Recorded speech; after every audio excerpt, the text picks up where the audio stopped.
Hello, hello, hello, hello. Let me know if you can see me and hear me. Hope we're doing well. Happy Friday. How are things? Am I visible? Am I audible? Please let me know. Hey, Goosey on the regular. Nice to see you, man. Hi, an unplayer character. Happy Friday. You made it through another week, eh? Well done. Well done. Love to see y'all. Hang on. I think my camera is bugging out a little bit.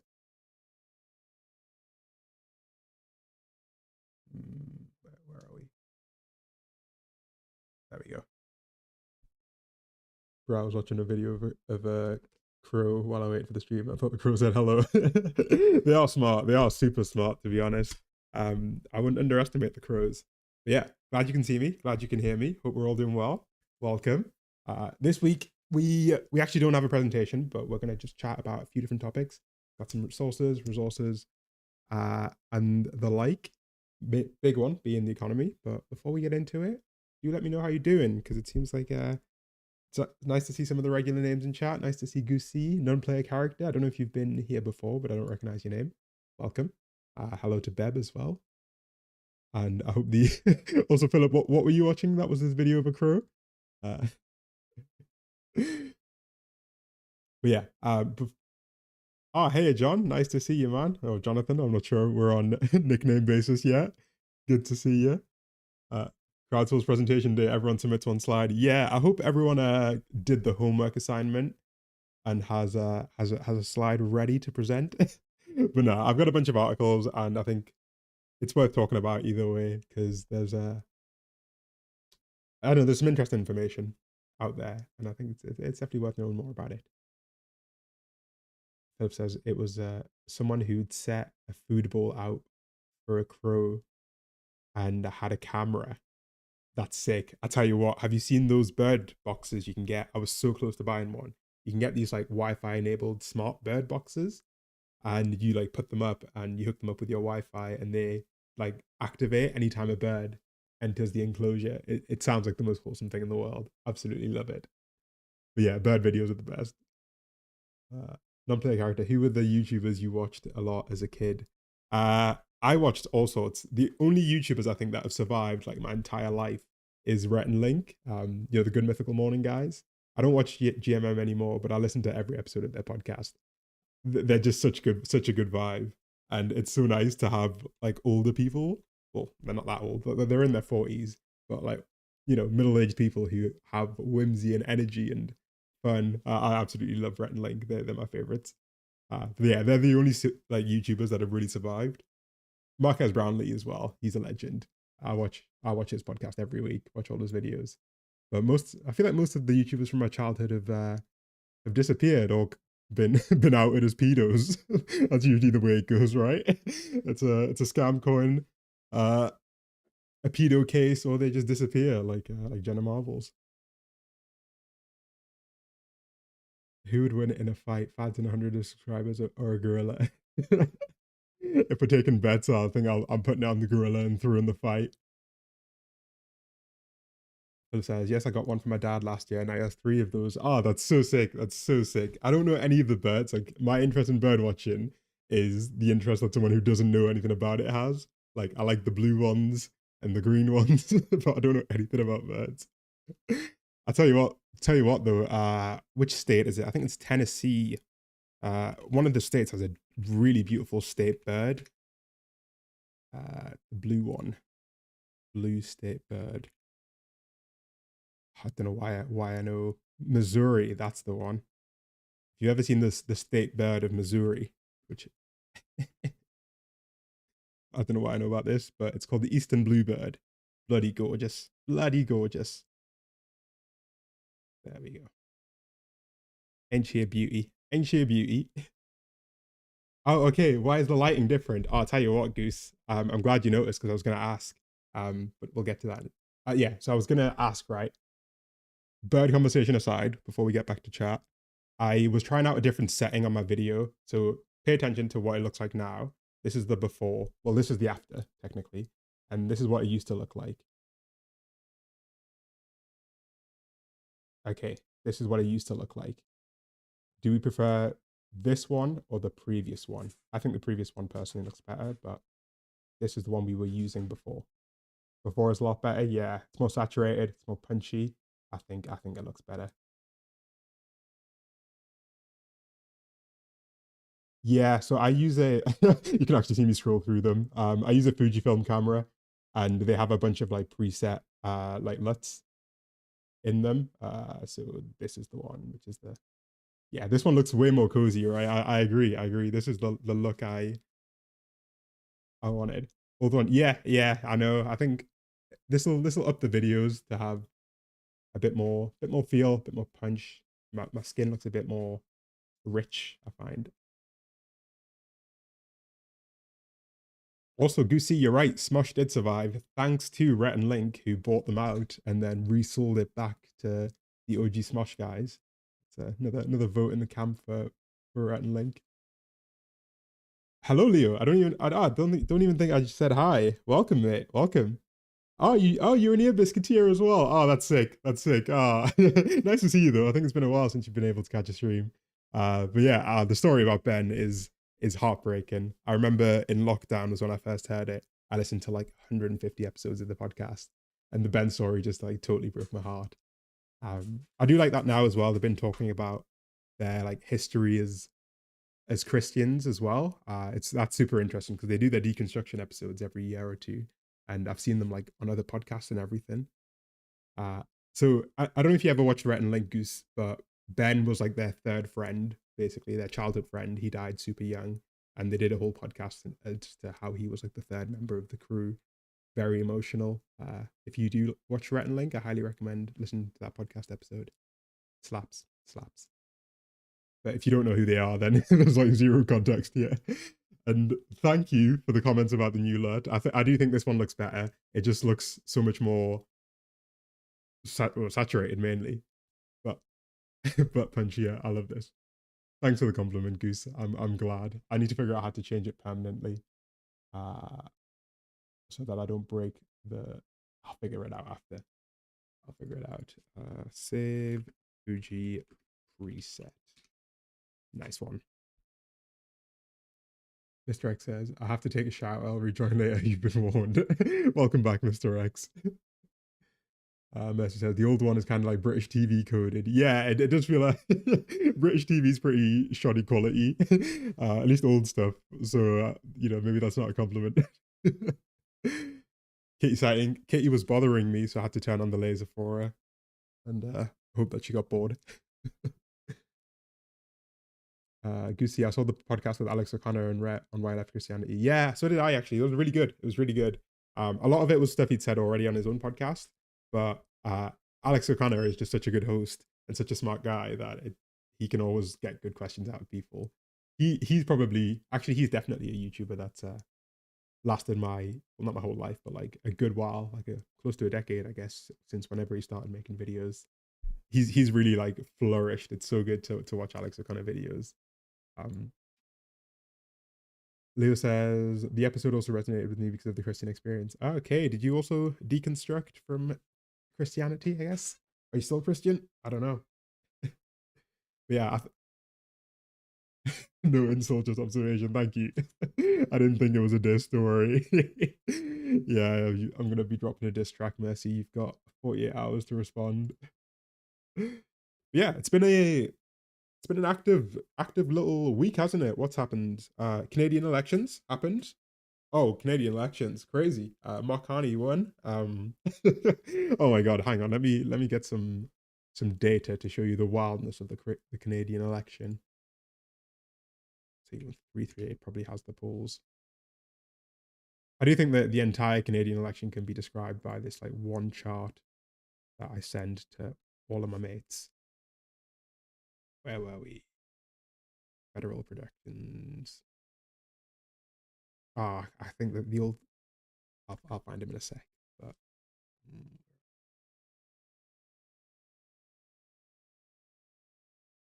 QC says I used to be Catholic, but my parents forcing it upon me at a young age made me leave at a young age. Okay, that's quite a common experience to be honest. I feel like with religion, if like the brainwashing in quotes, if your introduction to it as a kid is it doesn't really resonate, then I feel like you either become really obsessive about it or you reject it completely. That yeah, that's a pretty common experience, I think. What percentage of income is normal to spend on rent in the UK? I don't know what the actual statistic is, but they say like no more than a third of your take home should be. These days, it's probably more like 50%, especially if you live somewhere in London. I knew people in London spending like 50% of what they earned on rent, sometimes even more. So it's very, very variable. Like if you're in the Highlands, the Scottish Highlands, you can have a different experience to London. So I don't think I can give you a number, but it's the same as everywhere else, right? The big cities will like bleed you dry, but the empty parts will be fine. Leo says, yes, left Christianity as soon as I learned it was possible. I was 11. Catholicism, atheist ever since. Okay, okay. How do you feel about the Pope situation then? You got some, you got a guy who's in the running then? You got, I wish I could gamble on the next Pope. Can I gamble on the next Pope? Let me see. Holy Market's probably got something right. Just that, but yeah, it's probably a way to gamble. Ah, I can't believe I even questioned whether it's possible for me to gamble on the next Pope when the first option on Polymarket is who will be the next Pope.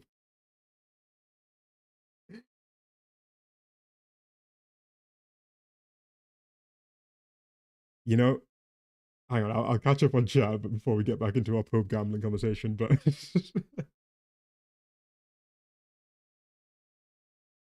Jonathan, did you see you're spending 70%? God, whereabouts in the UK?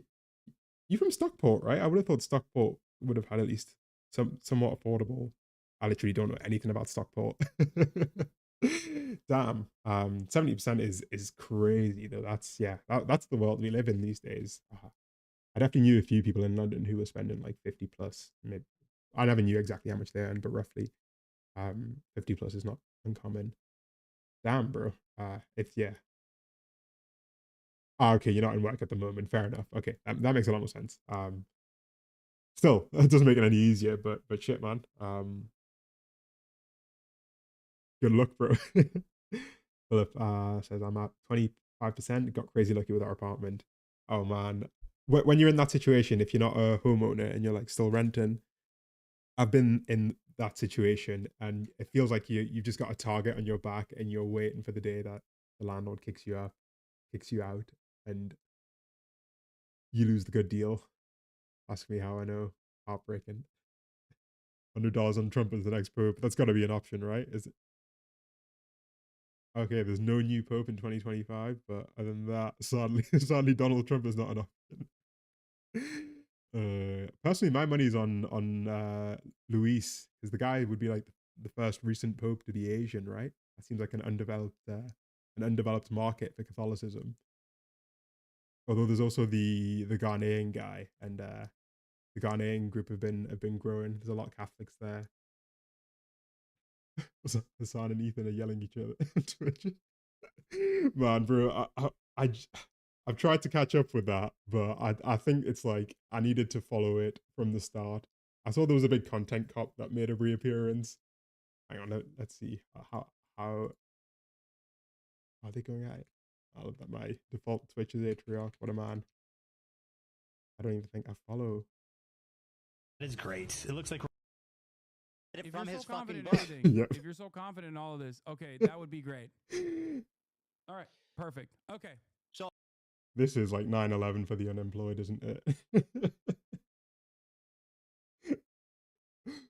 God.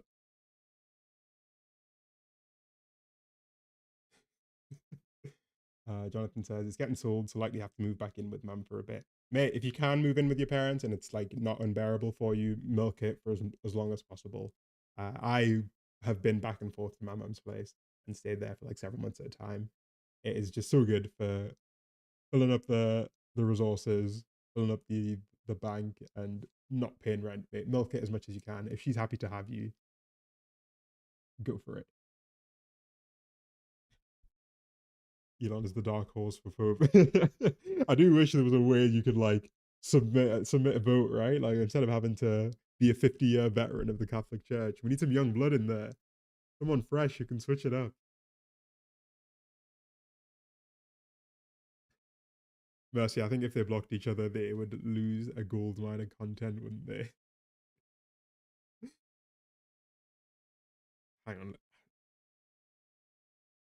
Your fucking community is the hate community. You Why the fuck would you have to watch hate videos or whatever? You are the one who was Hassan, doing just it. remember, when criticism comes, I Well, confront thank it. you for backtracking When on at least criticism 7 of comes the to points. you, Maybe we should you go hide through the from it. context puke one more time so we There's an intellectual debate in it. Hilarious. Hey, I'm gonna have to watch just a 10-minute recap once once this all blows over.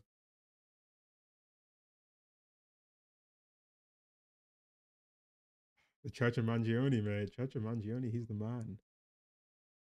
But yeah, before we get into the economy stuff, Canadian election happened a few days ago.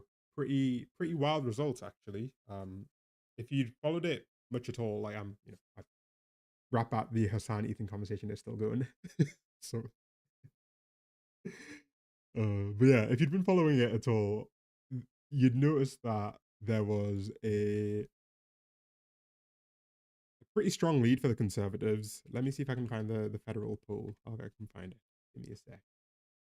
There's one picture that I show to literally everyone that illustrates how crazy the Canada situation has been. Where are we?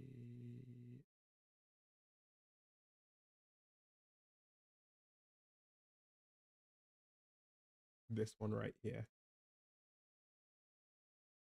So before the election in Canada, I don't know if you've been following it, but before the election in Canada, it was like almost a guarantee that the Conservatives were going to win. The person who'd been in charge prior, Justin Trudeau, had a pretty long run and had not really delivered very much. Canada's got some of the most expensive housing in the world. The only country that even like competes with the big cities in Canada is Australia, and Trudeau was really, really, really disliked. However, like him and his party got given the gift that they could never have imagined. So that gift was Donald J. Trump, who immediately upon coming into power started threatening to invade Canada, 51st state, all of that, tariffs, all of this stuff, right? And at the same time, Trudeau resigned as well because he was successfully pushed out of the party. And it turned out that his opposition, Pierre Poilievre, his whole platform of like not being Trudeau didn't really work very well once Trudeau just dipped. And you can you can spot the exact moment it all started to collapse right here. And it got so bad that Pierre Poilievre, the leader of the Conservative, went from 100% odds of winning the most seats to losing his own seat, and now forced another member of his party to resign from their position so that he can take their seat. It's absolutely crazy. Let me find it for you. Pierre Poilievre. There we go. So another guy who did win their seat in their election has now been basically forced to step down so that the boss can get a free go. Bear in mind, the seat that he lost was one that he held for over 20 years.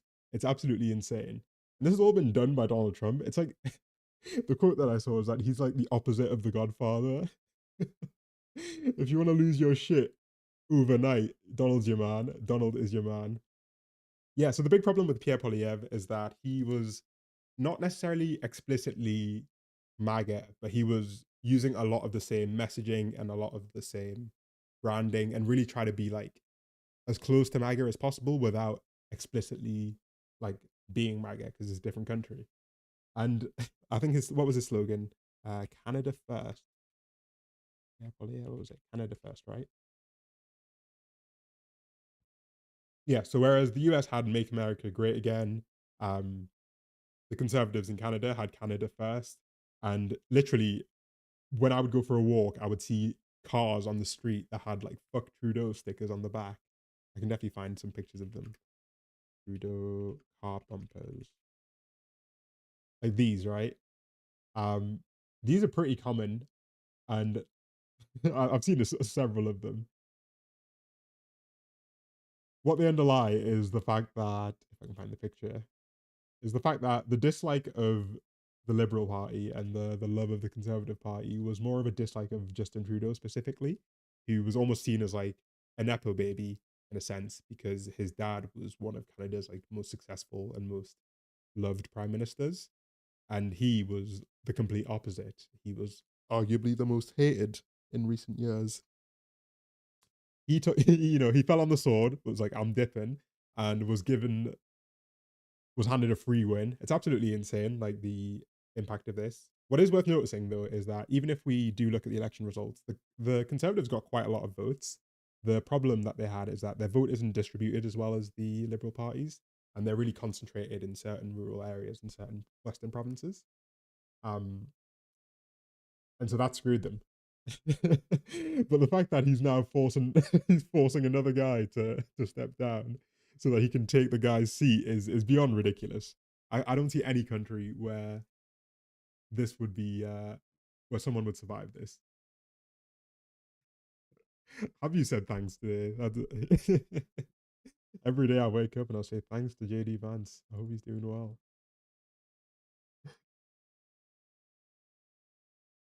Ooh, my cat keeps getting really close to knocking down this plant. Hey, buddy.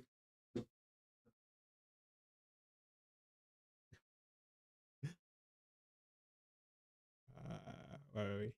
But yeah, he lost his seat, but also the third party. So it's like a smaller party called the NDP, which is further left to further to the left than the Liberal Party. Their leader also lost their seat, and they lost a ton of seats. They're now below the threshold of like official party status, which requires you to have 12 seats because they performed so badly. And part of the reason why the Liberal Party actually won isn't necessarily because the Conservative vote switched over to them. It's because they gained a massive amount of vote share from the third parties and the fourth parties that would have taken little seats here and there. Oh, what are you doing?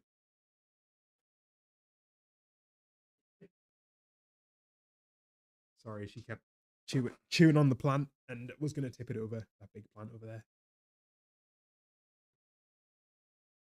What is the logic of Canadians think the Liberals are going to do anything better now than Trudeau? Don't know spell his name as PM. So the logic is that you don't vote for the best option. You vote in many countries, especially a country where it's really a two-party system, 2.5 party, I guess you can say. You vote for like the least worst option.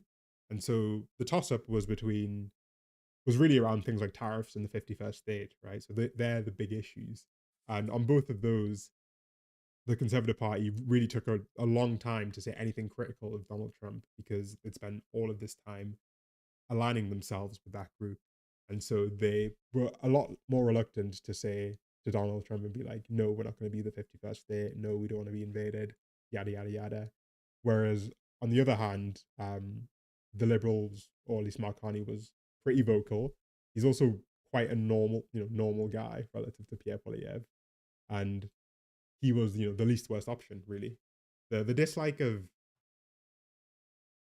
the establishment in Canada was much more dislike of Trudeau as a person than necessarily the rest of the party underneath him. Yeah, he was just like a really unpopular leader more than anything else. So that's more the logic. Pierre Poilievre is also just like really bad at being seen in places where he's not like got the upper hand. So he doesn't appear on anything other than like right wing podcasts and right wing shows and stuff. And so if you're not already a convert, he's just not going to cross your algorithm or your radar. Yeah. So really, that was the big issue. Was Trudeau was more of the problem than the Liberals as a whole, and the 51st state thing required someone who was actually willing to stand up to it because the economy becomes less of an issue when statehood is challenged. Yeah. What's your thought on Canada's MAID program? I'm generally pretty pro assisted dying. I think people have some ideas that like you just walk into a hospital and say, give me the fentanyl, and they like kill you there and then. But I think assisted dying is fine. Like people have a really strong urge to live, and if you've been approved by a doctor, you've got a condition that really makes life unbearable, then yeah, I'm not that opposed to it in general. He just says First time catching the elusive live stream. Welcome, PJ. This one's a little different. We're not going to do a full presentation today, but we are just going to talk about a few different topics, and we've got a bunch to talk about when it comes to the economy, because there was the most recent GDP reports that came out, as well as jobs reports, and so I want to give you a little bit of context on all that stuff, and we can uh we can learn a little bit. We can learn a little bit.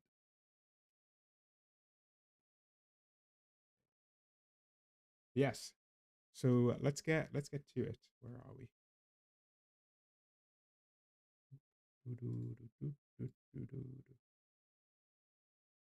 I'll tell you what though. This was in my list of links. I saw this paper. I get a newsletter from these guys, the National Bureau of Economic Research. Their newsletters are actually really good. Like they're really readable and stuff. You don't need that much background knowledge. But a few researchers there have carried out this big study of how good AI is at debt collection. Uh, Apparently, companies are like sampling with using AI to threaten people who are in debt to hand over their money. But I assume people just think it's a scam when they get a call from an AI voice, and it just doesn't work. But I was giving it a read, and I was pretty interested. It's a bit worrying where AI is getting used now, though, because sorry, Mercy says, wait, the birds. You're gonna have to clarify what you mean, Mercy.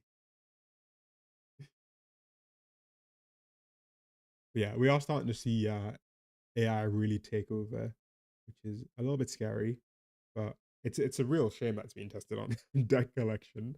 I just I just wonder how long it's going to take until it's like shooting people. They've got to have AI weapons already, like in the works. Oh, the outcome of AI debt collectors was people don't listen to them. People just hang up, I think. So yeah, borrowers initially contacted by AI have repaid 1% less of the initial payment and are more likely to miss subsequent payments than people who were called by humans.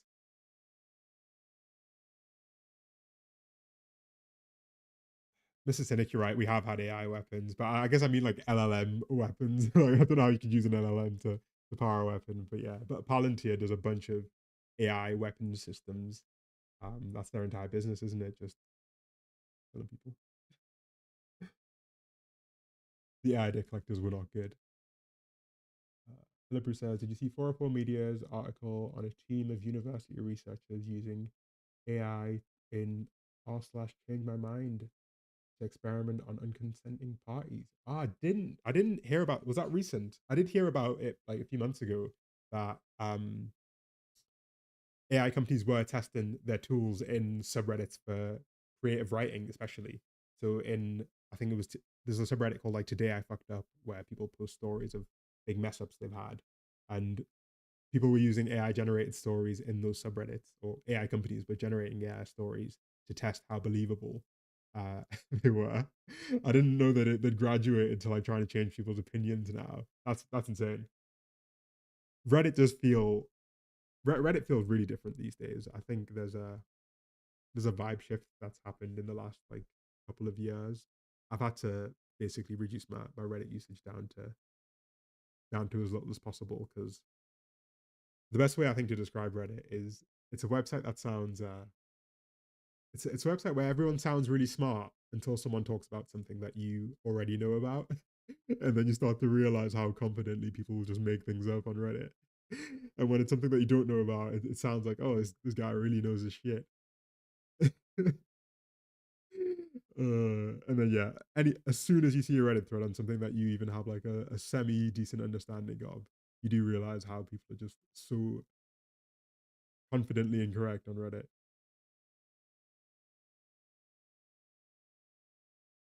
It came out this week, pretty wild stuff. Dead internet theory has been less of a theory and more of a reality for a while now.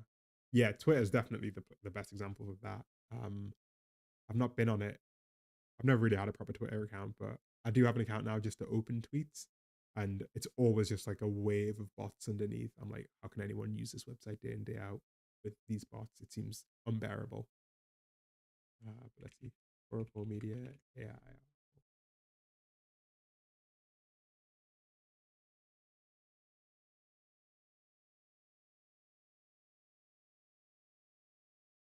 Oh yeah, there you go. Research. Yeah. Researchers secretly ran a massive unauthorized AI persuasion experiment on Reddit users. The researchers' bots generated identities as a sexual assault survivor, trauma counselor. Jeez. The black man opposed to Black Lives Matter. Jeez. Okay.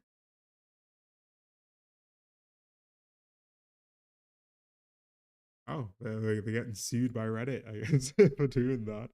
That's kind of wild. This is insane. We'll give this a read in a bit, but that's a bit wild.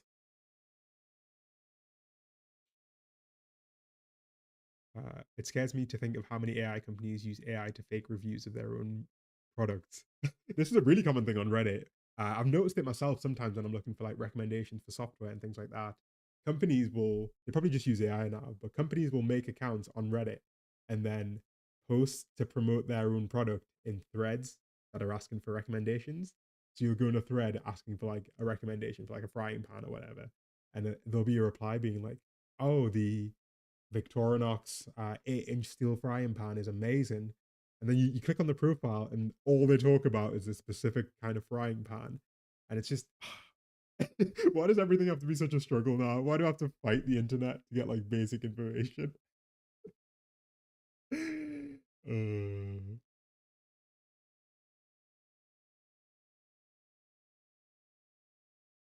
Uh, because PC says, bro, Reddit people are absolute dicks, not as bad as Twitter, but those people suck at us rude to us. Twitter's got to be the worst. Anytime I have to open a tweet that someone sends me or just to read it, the replies are just, yeah, just absolute cancerous. PJ says, I feel like most of the Instagram comments are fake AI to drive engagement. So many racist, misogynist comments that it just seems like engagement bait. 100%. I mean, 100% is to a degree. I have the same thing with Instagram, which is why I basically don't really use social media much these days, other than YouTube. But yeah, they've all been like infested with Instagram's so bad for it. Like the amount of just blatant racism that they just allow in the comment section is crazy. I had to stop using it. I just feel like it's bad for the soul. You know, it's like fucking, it's fentanyl for the soul. That's what Instagram Reels is. crack, crack for the spirit. Yeah, blackmail against BLM is a crazy prompt to go for.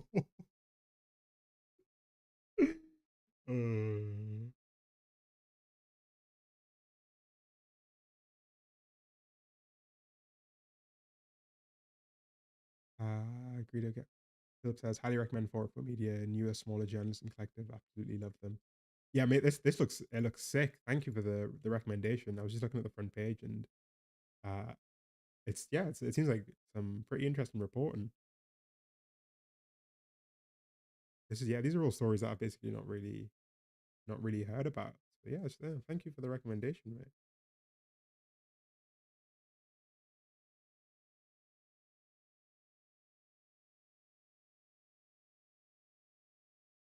Mm. Oh, sorry, I was just laughing at a story.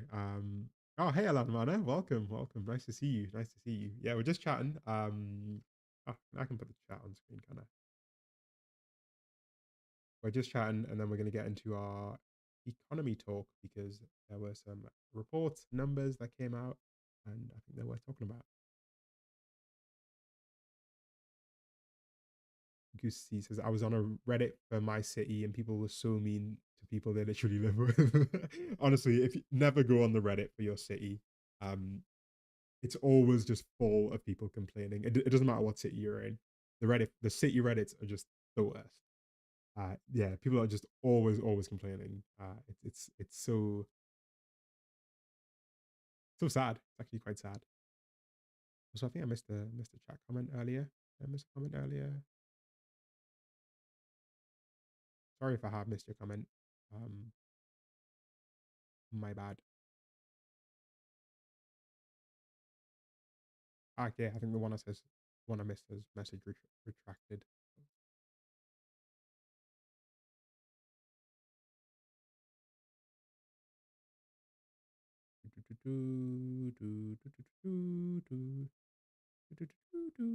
Burrito Gangrene says IG Reels became iPhone 2.0. 100%, mate. 100%. IG Reels is where happiness goes to die. How old am I, CLJ? I'm 26 years young, mate. 1998. Soon to be 27 in like less than 2 months.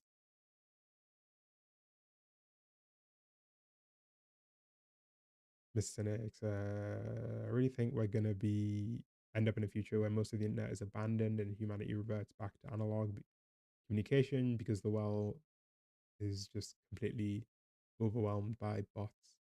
Mate, I think that's already happening in some cases. The issue is like, as the internet's getting worse, the alternatives in real life are not like getting better. There's not a bunch of stuff for people to do in cities, especially when it's just so expensive to go anywhere these days, even to like a cafe or a restaurant or anything like that. It's super duper expensive. Um, we'll get into it later on, but even McDonald's has seen one of its biggest sales declines in recent history. Like people don't even want to go to McDonald's, man. That's where the kids used to go to hang out when I was when I was young.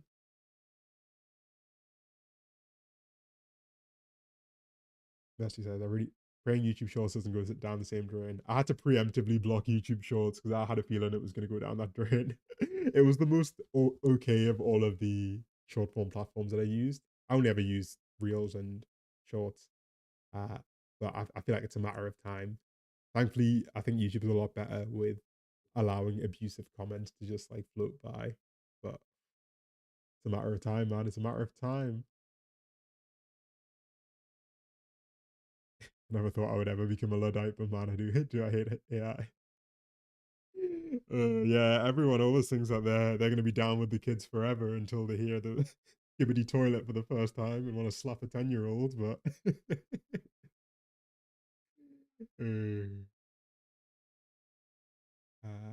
PJ, what do you say? I think it'd be a cool subject for when you deep dives the engagement bots. Yeah, I did do one on dead internet theory, but I think engagement bots specifically is sufficiently different. Yeah, no, I'm definitely gonna think about that. I'll add it to the list. Yeah, rage bait just has taken over the internet, and it makes me so sad whenever I think about rage bait. It's content that exists to do nothing other than just rile people up with no goal in sight. And I've just got friends who've clearly fallen down the rage bait pipeline, and it's like, bro, just like, why do you think this content exists? I think that's always a good question to ask yourself whenever you watch something on the internet. Like, why do you think it exists? Does it exist to actually like add value to people's lives? I don't know. Oh, CLJ says, you're 25. I feel old now. You're not old. I don't know how old you are, but none of us are old. Age is a state of mind, right?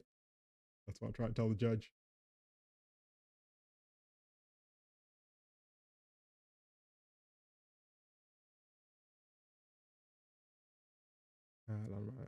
How's everyone Friday's been? Good so far? Yeah, it's been good. It's been good. Did a couple hours of work, like job work in the morning. And then I've just been reading today as well as actually trying to plan stuff. The goal this year, I think, as I've been thinking, also this footage looks so much better with the new setup. Yeah,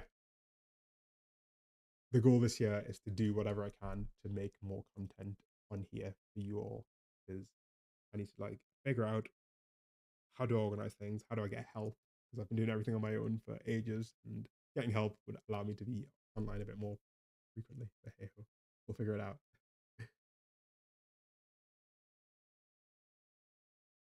Oh, Jonathan's a 98er as well, mate. Oh, nice one, nice one. GM says, "Have you seen the Big Mac index? Funny to see burger prices over the world." Yeah, the Big Mac index is a classic. One of the most like stable measures of inflation is like the Big Mac index. It allows you to compare the cost of living in two different countries really easily, and it allows you to compare the change in prices as well really easily. Because McDonald's has a footprint on like every continent in practically every country. It's a really easy point of reference for cost of living. The Big Mac index is a classic. Uh, I think Goosey got my joke early. But back in my day, rage baiting was just called trolling. Yeah, I think rage baiting and trolling are different. Trolling is like the person doing the trolling gets a lot of value out of it. Like they can actually like laugh But I think rage bait, often the people who make rage bait are angry and they just want to annoy other people. I don't know. What's the difference between trolling and rage baiting? I think trolling is something that you fundamentally do for yourself at your core, you know? Whereas rage baiting is like a business strategy. When people used to teabag in Modern Warfare 2, that was for the love of the game, you know? That wasn't uh for ad revenue.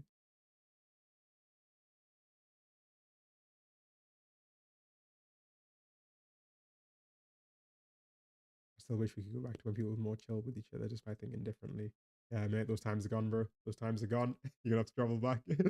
Although whether those times ever really existed is also worth questioning. Yeah, Jonathan. Yeah. Philip, I work as a video editor. So I mentioned before I edit videos for like short form stuff for a guy called Harry Mack. He is a freestyle rapper and an absolute legend. Behind the channel, this gentleman here. He makes freestyle rap videos and I edit the social media content like the YouTube shorts and the Instagram and TikTok videos. He's a legend. He's so good. Oh, you familiar with him, Bruce? Yeah, he's the best, man. Our whole team is really good. They're all proper committed, talented. It's a good crew. It's a good crew. I used to edit like 5 days a week, short form stuff for them, and now I'm like part time, so I'm like 50%, which has given me more time since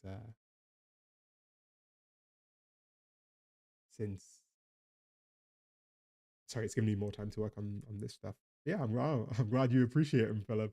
I'm always so happy to introduce people to Harry because his skill is just like, oh, it's so good. It's so good. It's so good to see people who just mastered something, anything. I don't care what it is. It's something that I've never achieved. Like just getting really insanely good at one thing, um, and I just love seeing it in other people. It's the same with Alex Honnold, the climber. The free solo climber. He's another one who's just like I just yeah Philip Cruz. He seems so genuine and sweet too. Yeah, he's exactly the same inside the videos and in private. It's good. He's a nice guy. He's a really good guy, and his whole team like works super hard. Everyone on the team is dead nice. Where were we? Jonathan, at least we're not killing each other en masse. That's saying something. Yeah, at least we're not in an active war, civil war situation. Chris Cozy says, I've gone 4 years without social media, only YouTube. I feel eventually other 20-year-olds will abandon social media altogether. That's a good run. That's a good run. I'm effectively the same. I can show you what Instagram looks like for me when I log in. I've got it set up so that I can occasionally log in to reply to DMs, but otherwise this is what it looks like. And I can just reply to DMs. It's so good. But I've been on a mission to try and really disconnect from social media for like the last 5 years, and it's only started to come together now that I have something else to do in my spare time. Highly recommend getting off short form if you can. It's yeah, fentanyl for the soul. Fentanyl for the soul. That's what TikToks are.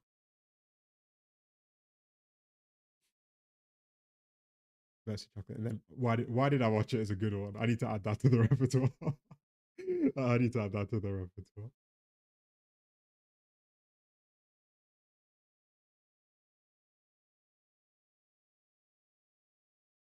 Jonathan says, just saying the time of people not all murdering each other over minor differences is nothing in the grand scheme of things. You're 100% correct.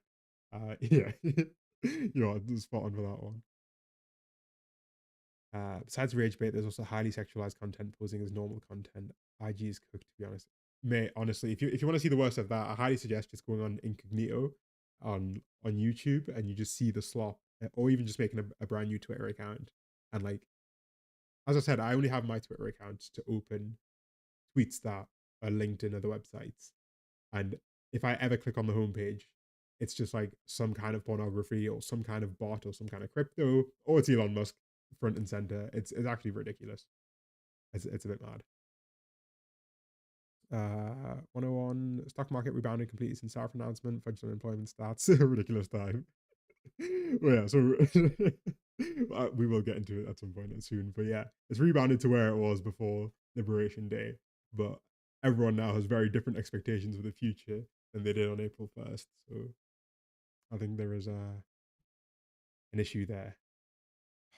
Unemployment as well came in like roughly the same as last month.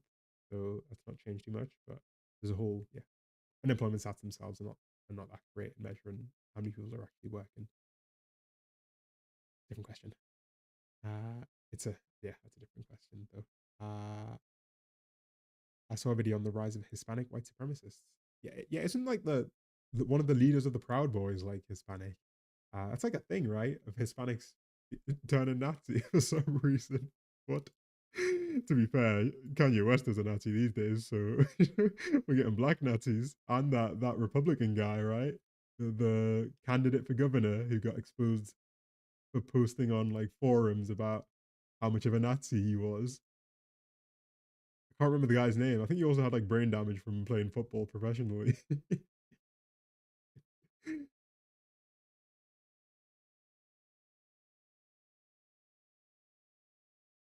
So it says, "Oh my god, my dad loves the free solo guy too. He's obsessed. Your dad sounds like a great man." Oh, Leo, Antigram is the best, mate. Antigram is the best. Frees the mind, frees the soul.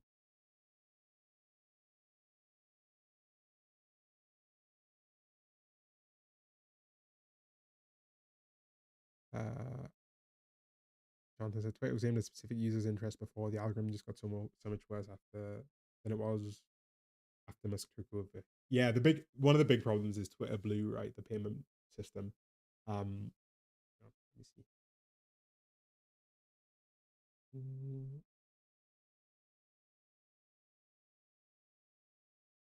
there we go. Uh, yeah, after Twitter Blue was announced, the $8 a month thing, Twitter started prioritizing engagement as the top metric over literally anything else.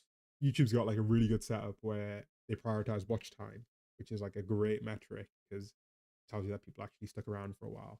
But but Twitter just prioritizes clicks, and so you just so much more incentivized to post slop on Twitter. It's yeah, the worst. Insta has a yeah. So I heard about the Insta Gore problem, right? People had an issue where their feed was suddenly like car crashes and murders and stuff. Takes me back to the live league days, baby. Take me back to the live league days. Me as a 15-year-old watching like ISIS videos. I don't know why I did that to myself.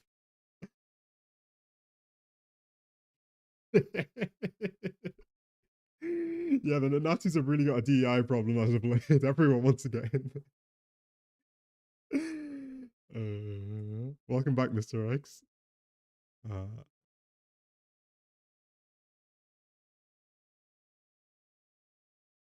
I don't know if the YouTube algorithm is being tested at the moment. Right, definitely.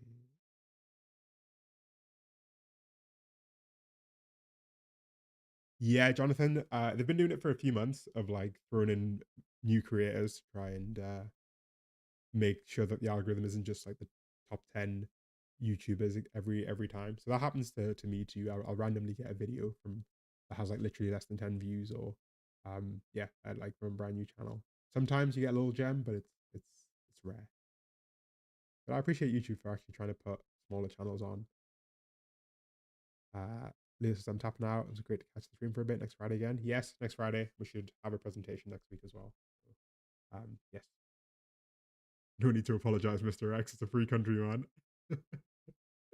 You can do what you want, my guy. Yeah, should we yeah, have a good weekend, Leo. You haven't already left. Have a good one. Uh you've been imprisoned on top of an evil wizard's tower. Are you from the Shire by any chance? It's very Shire coded. Okay, cool. Hang on. I'm gonna try and pop out the chat so I can see it. View it. Gonna work.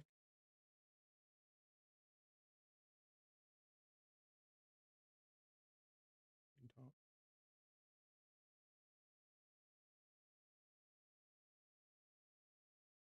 Yeah, I'm struggling for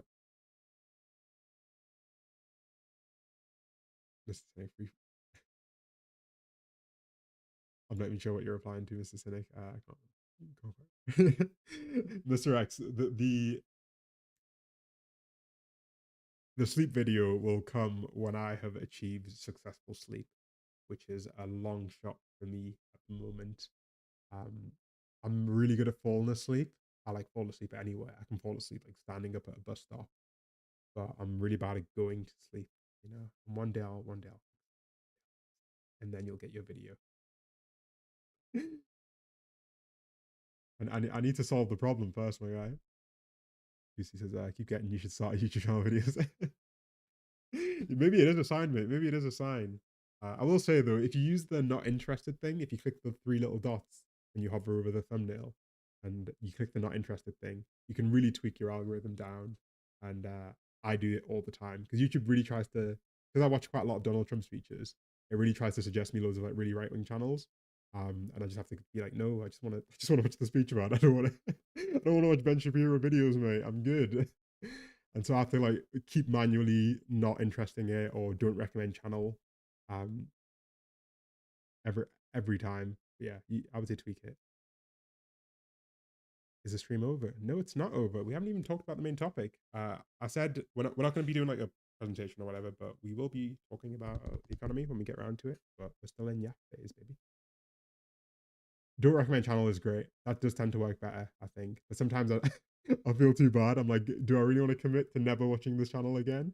Do I have that in me? I don't think so. Also, this footage does just look so much better. Oh my god, why was I using the old setting before? Outrageous.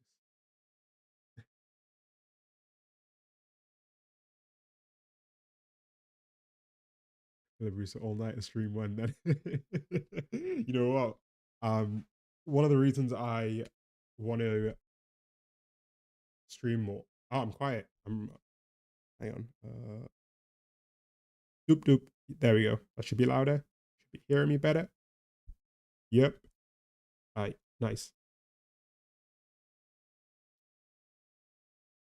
Where are we?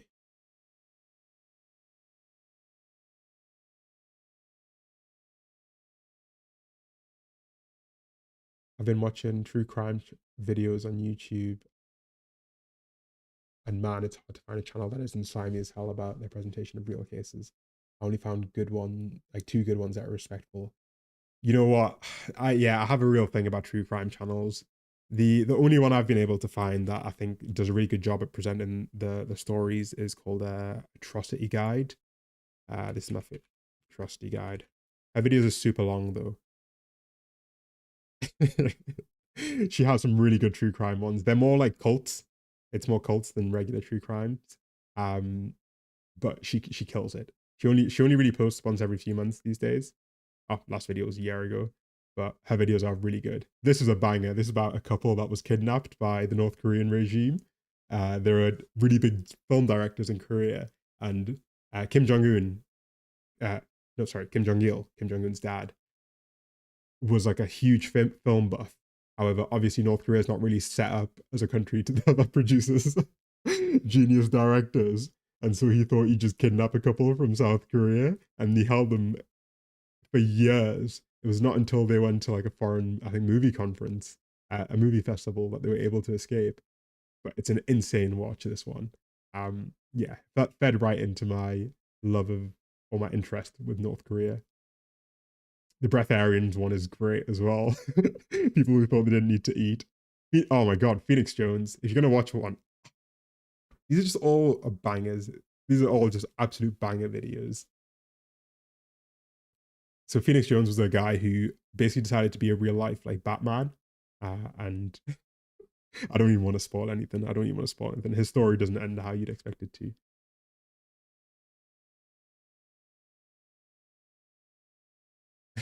What the hell does WTH even stand for?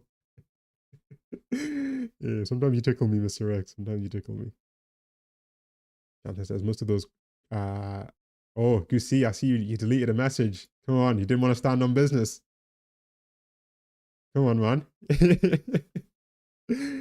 Most of those crime type channels, AI voiceovers. Yeah, that's what really gets me. Like, I can't watch any of the AI voiceover like criminal psychology ones where they're like trying to analyze body language and stuff. It's just a bit cringe. I just need some facts, good voiceover, and real creepy people. Weeby Jones says North Korean agents kidnapping Japanese people used to be an urban myth up until the 80s when the public noticed. Yeah, yeah, they have a history of kidnapping people, man. Don't get me into North Korea, but North Korea Japan relationships are actually a bit strange because there are a significant amount of ethnic Koreans in Japan. And so in the 50s and 60s, just after the Korean Peninsula was split into North and South Korea, a bunch of Koreans were in Japan who'd left during World War II. They'd left Korea during World War II, and they moved back to North Korea because of a massive propaganda campaign from the North Koreans, but B, because North Korea in the 60s was actually doing pretty good. It was wealthier than South Korea. It had like Russian money backing it, and a bunch of Japanese took their entire families from Japan to North Korea on the grounds that like this was going to be their utopia, and gradually over the course of a decade or two, saw it go full authoritarian hellscape. And to this day, they still have active campaigns in North Korea to try and convince um, ethnic Koreans in Japan to come back. Obviously, it doesn't work so well now with the internet, but they managed to convince like a significant amount to move back to North Korea. And it wasn't just even that they had to live in North Korea. There's a really strict, like almost like a caste system where the top class of citizens is ethnic Koreans who've been in Korea forever, and then Japanese Koreans are considered significantly below them. Most of them can't live in Pyongyang. They can't get the same jobs as as other Koreans. You can't even get a job, and they're like regularly persecuted. It's awful. It's awful. Don't move to North Korea, kids.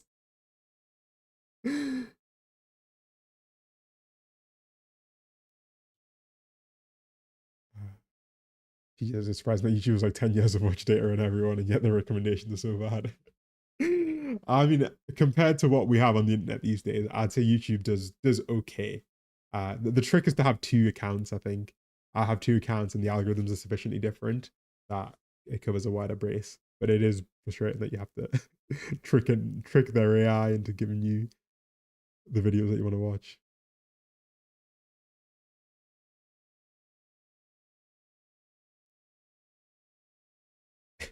Sorry, how do you just filter a 62 kilo chicken? Well, I'd say, mate, be careful about the hair, mate. That's always how they track down those chickens.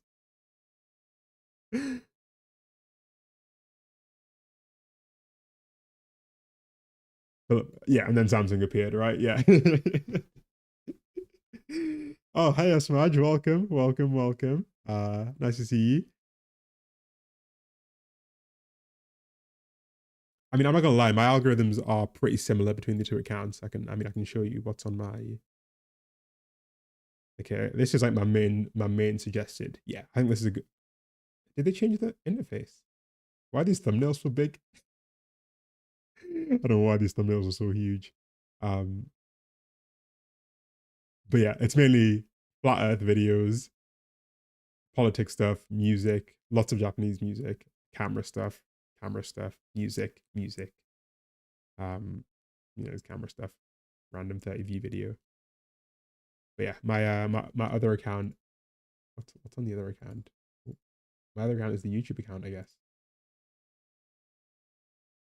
Where are we?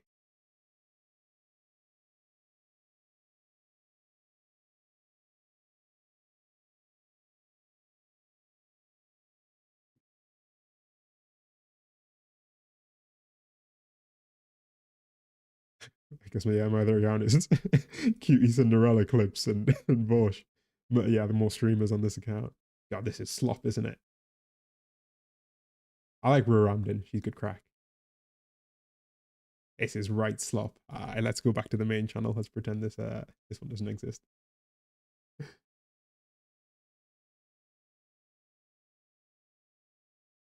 Smash, yeah, we were just talking about YouTube. Yeah, we were just talking about favorite channels, historical channels. I mentioned earlier that the only channel that has survived my childhood is Rhett and Link, and they are legends. I do have deep love for those guys. They've entertained me for almost 2 decades at this point. You see, it's always hilarious to me how every country thinks their people are superior beings. I mean, it really is, right? It's always countries that to anyone outside of that local area, like they're identical. You know, like anyone outside of like Central and Eastern Europe doesn't know the difference between Bosnians, Croatians, Serbians, and that whole area. You know, Montenegrins. But you don't want to mix up a Bosnian with a Serbian in Serbia, do you? Or a Kosovan.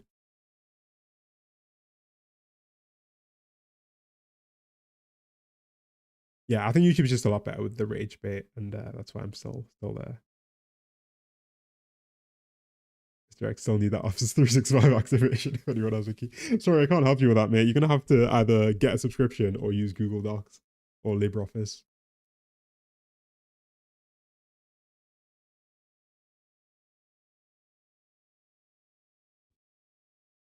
I like Xavier as well. He's a classic. He's really good. I haven't watched his videos in a while, but yeah, he was always super philosophical and was good for Prime Monitor stuff. I miss Vsauce.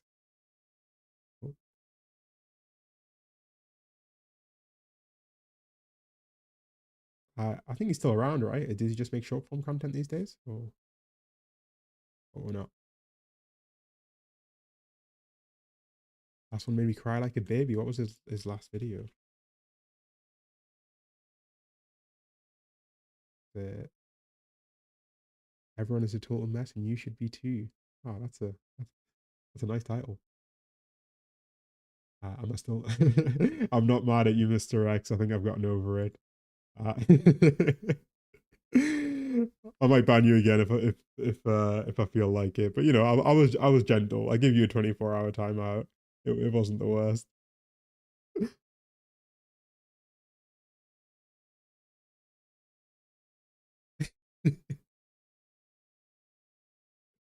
I think it was a joke that was a bit out of order or something. I don't remember.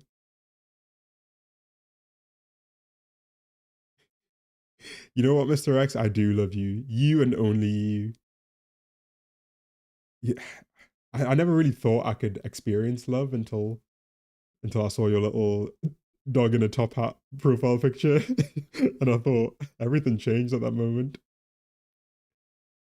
I didn't realize I was allowed to be this happy until I was introduced to you, Mr. X. Don't know what to The only time I get angry is it's actually one of the reasons I scaled back my gaming is because I can get quite angry at video games. Only sports ones though. My FIFA crash outs were unparalleled. Unparalleled. Oh no, I get frustrated just thinking about FIFA like right now, which is why I had to stop playing it. My brother had a friend actually. He used to crash out so bad at FIFA that he would always this is back when games were physical. He'd always pop out the disc and snap it, and he'd go through like 4 or 5 copies of the game in the course of a calendar year until they dropped the next one. Thankfully now they're digital, so he can't do that anymore. But yeah, he had the worst crash outs. He snapped so many discs.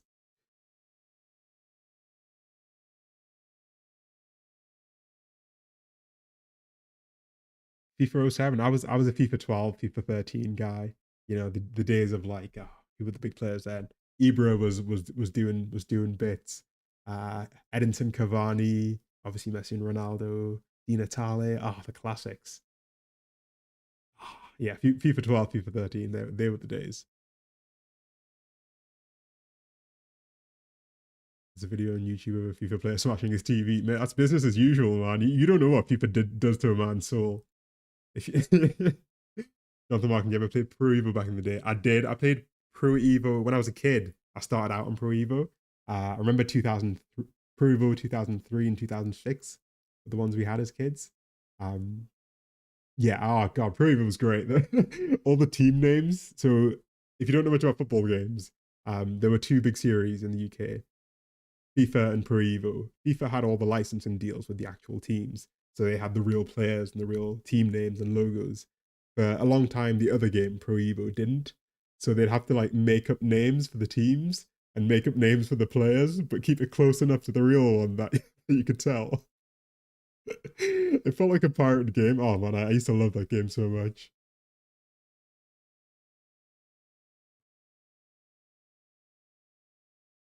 Uh, Mr. X, I can pay you in love and affection, and that's the only currency. It's the only currency that really matters, you know. I said, don't people get to me like I can't have stupid conversations. Listen, Smudge, I know the feeling. I know the feeling. And to be honest, I would say I agree. It is really difficult to have conversation with some people who like you don't have to be a genius, right? Like most people aren't. I'm not, but a lot of people just don't have any reflection, and it's quite obvious when you speak to someone who just like doesn't reflect on things. It can be a bit difficult, but that's why I don't go outside. That's why I spend 18 hours a day sat right here.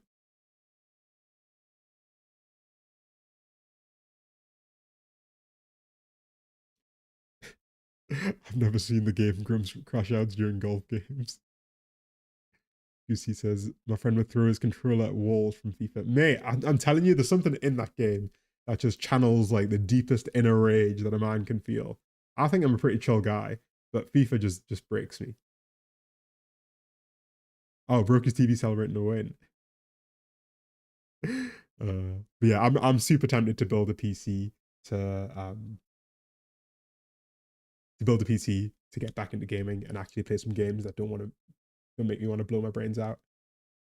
Especially because the Oblivion remaster's just come out, right? We were talking about it last time, and I was such a big Skyrim player. Skyrim has such a special place in my heart, and I think I should really give Oblivion a real go with the new version.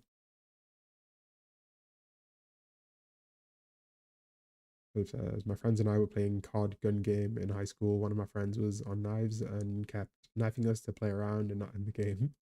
Eventually, the friend had enough. I think Call of Duty crash outs are pretty spectacular. Luckily, I've never been good enough at the game to warrant a crash out, um, which I'm grateful for because COD lobbies are not a good place for the soul. I was playing Smash Bros. And I bet a friend I would beat him and kept losing, saying double or nothing until I got to around 250. Did you pay out? I think you could have kept going, right? Until you probably 4 or 5 more rounds and you're already at like more money than than either of you have.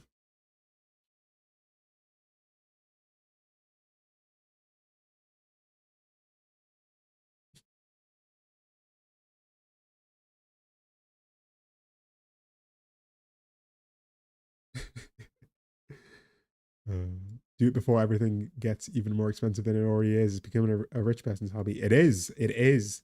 You know what? I do actually want to make a video actually about this. I was talking to this about a friend how there's this like phenomenon that's happened. I really need to think about how to like frame it properly. But you might have noticed that like rich people hobbies are becoming cheaper and cheaper, and like poor people hobbies are becoming increasingly expensive. The fact that it costs 3, 4, 5 times as much to go to a football game as it does to go watch like a world-renowned orchestra play at your local theater or whatever is crazy. When I lived in London, I used to go watch like classical music all the time, and I don't really know shit about classical music. I just like the violins, and there were like £5 tickets for under 30s, £10 tickets. Whereas if I wanted to go watch a football game, which is like supposed to be a working class activity, you're paying 150, 200 quid for any big team. It's insane. You can go to see the opera for like super cheap. I guarantee if you check your city's like classical music or opera, they'll do like a crazy good deal where it's like just a few bucks to go. And there's been this crossover effect recently where things like football and sports and even concerts, things that were like real casual, the people's thing activities have just exploded in price, and all the other stuff like opera, classical music, theater has been on the other in the other direction. Broadway is probably an exception. That's still pretty expensive, but it's got to be some influence definitely insanity that is the ad industry. Yeah, I need to like, I guess, read about it and look into it and really try and understand how this phenomenon has happened. But I think it is a lot. A lot of it is to do with a big one is sports becoming international. Like any big football team, like Manchester soccer team, like Man United is not just like a local brand. It's not the Manchester team. It's a global business, right? It's like Mr. Beast or whatever.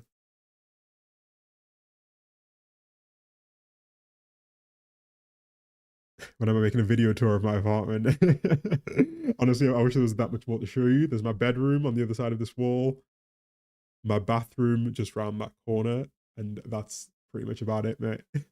And then a big balcony behind you. I'm going game today. £40 tickets. £40. Is that to watch Stockport? They're charging you 40 quid.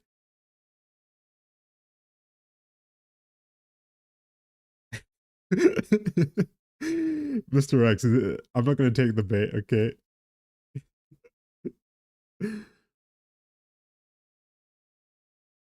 What is City State 2, by the way? Is it just like a city planning game?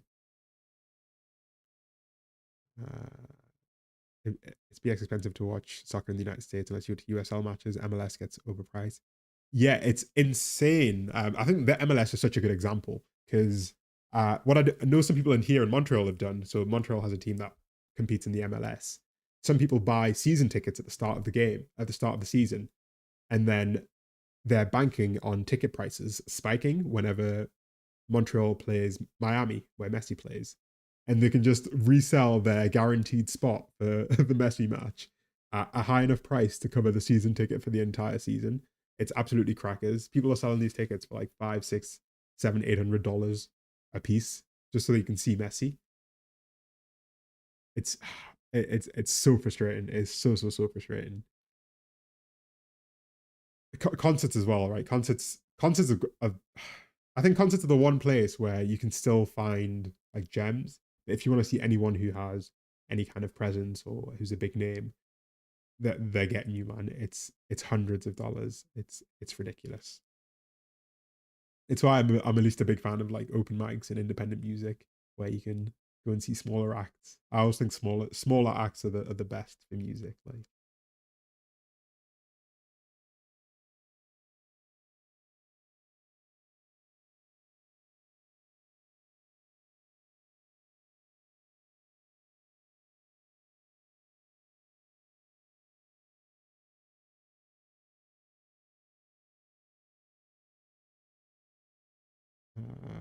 I miss so many chats. People says I miss when FIFA made standalone World Cup games like Brazil 2014. Oh man, the very first game I got for my PSP, my PlayStation Portable, was the FIFA 2006 World Cup game, and I played that game into the bone. It was so good. It was extra special as well because Togo, the country my family's from, had like qualified for the World Cup for the first time ever, and they were included in the game. It was sick. It was so good.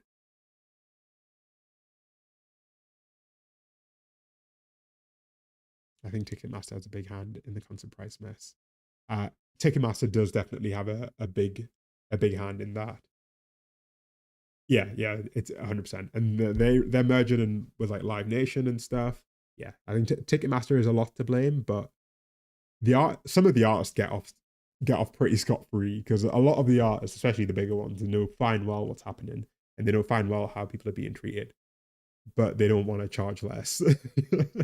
I do think that Ticketmaster like justifiably gets a lot of flack, but you can't also like leave the A-list artists out of the conversation because a lot of them know fine well that they could charge less or they could disable dynamic pricing and not screw over people. They just don't care. Do you know people who ruined their lives somehow? If so, how? You know what? I don't know anyone who's completely destroyed their life beyond recovery. Maybe some people there's a fair amount of people I went to school with who ended up on some pretty hard drugs. Had quite a lot of teenage pregnancies in my year group. I remember when I was in school, by the time I was like 16 or 15, there were at least maybe half a dozen pregnancies. Maybe a little bit less, 3 to 5, let's say, pregnancies in my year group. Although I don't know if that's ruined your life.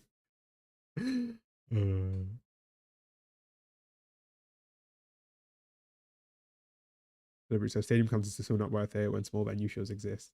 Yeah, small venue shows are always the best. You'll feel better. You feel like you're part of a little community, and yeah, I think sort of small venues are always the best. Anything under like a few hundred is ideal, I would say.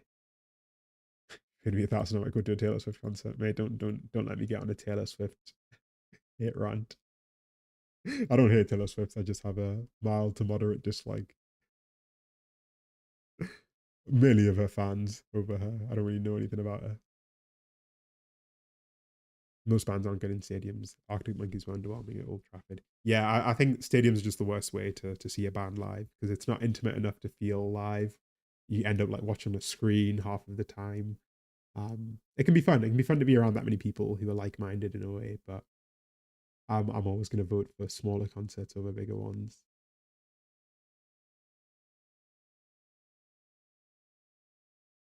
Stop going to gigs in New Zealand. Yeah, especially if you're somewhere like New Zealand where it's so far away that artists charge even more, right, to cover all of the extra expenses.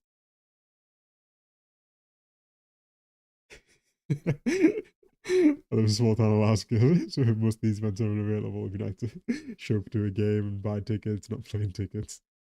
I'll be honest, I need to tell you, mate, even people who are near the stadiums, the prices are getting so ridiculous that they're not even partaking. So obviously you have your extra barrier. I know that Pitbull once went to Kodiak Island, right? That's the Alaskan territory. Because a Facebook poll voted Kodiak Island as the top place for him to go to. So he went to this remote island near Alaska and performed for the people there. Only Muse can pull it off in big crowds. Oh, I've never been to a Muse show. 5 times. God damn. Yeah, I would struggle to name like more than a couple of Muse songs, mate. That's sick. That's sick. Summer 3-day festivals, $1,200. Oof, oof, oof. Yeah, you just have to look smaller. I think any of the headline stuff with the big names is just becoming increasingly extortionate. Festivals have their own cartels, and there's like no alternatives, so they know they can just rip you. Definitely worth seeing them if you have the money to. Even now, okay. My Britpop knowledge is pretty weak. I listened to a fair bit of REM during lockdown, but yeah, I haven't not dived deep into Britpop. Too much of a rap fan. I was too much of a Kanye West fan. Sadly, I have terrible choice in artists. They always end up getting exposed as criminals, and I had a whole neighborhood friend. Sorry, I'll just scroll a bit. I had an old neighborhood friend that got arrested for being accessory to a homicide by hiding their boyfriend's evidence. Oh god, you reminded me actually. Well, yeah, I'm not gonna tell it, but there was a guy from my school who ended up doing a bunch of really grim crimes uh, to women. Yeah, that was rough. God. I forgot that guy existed, man. No need for. I'm not gonna give you the Swift round, man. I value my safety too much. I think you're a brave man if you go up against the Taylor Swift fans.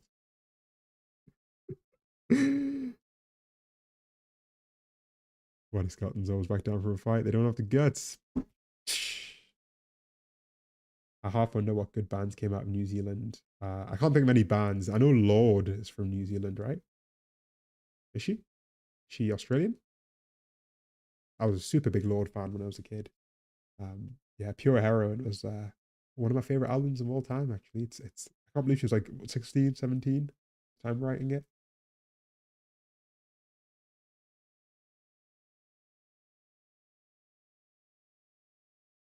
Yeah, no, that was right. Yeah, I thought she was Kiwi. Yeah, she's a legend, man. She's super talented, super talented gal. Pretty cool. Big spaghetti and pasta. You just have a book of these, Mr. X. Like, so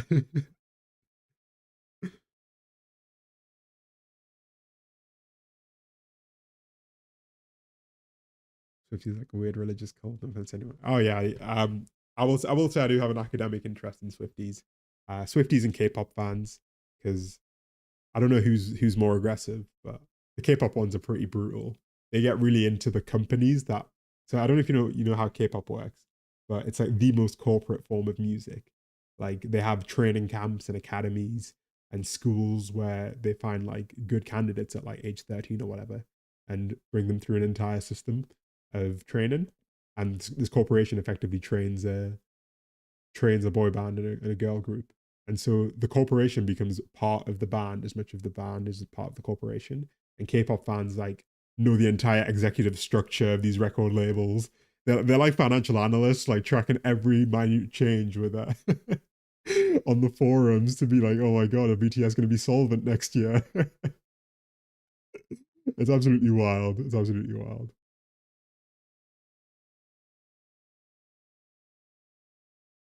If you pay to see Pitbull live, you're wrong. And I would agree. I would agree. Pitbull's a legend. I have no hard feelings towards him. His life has been dedicated to giving people a good time, and I think that's a noble pursuit.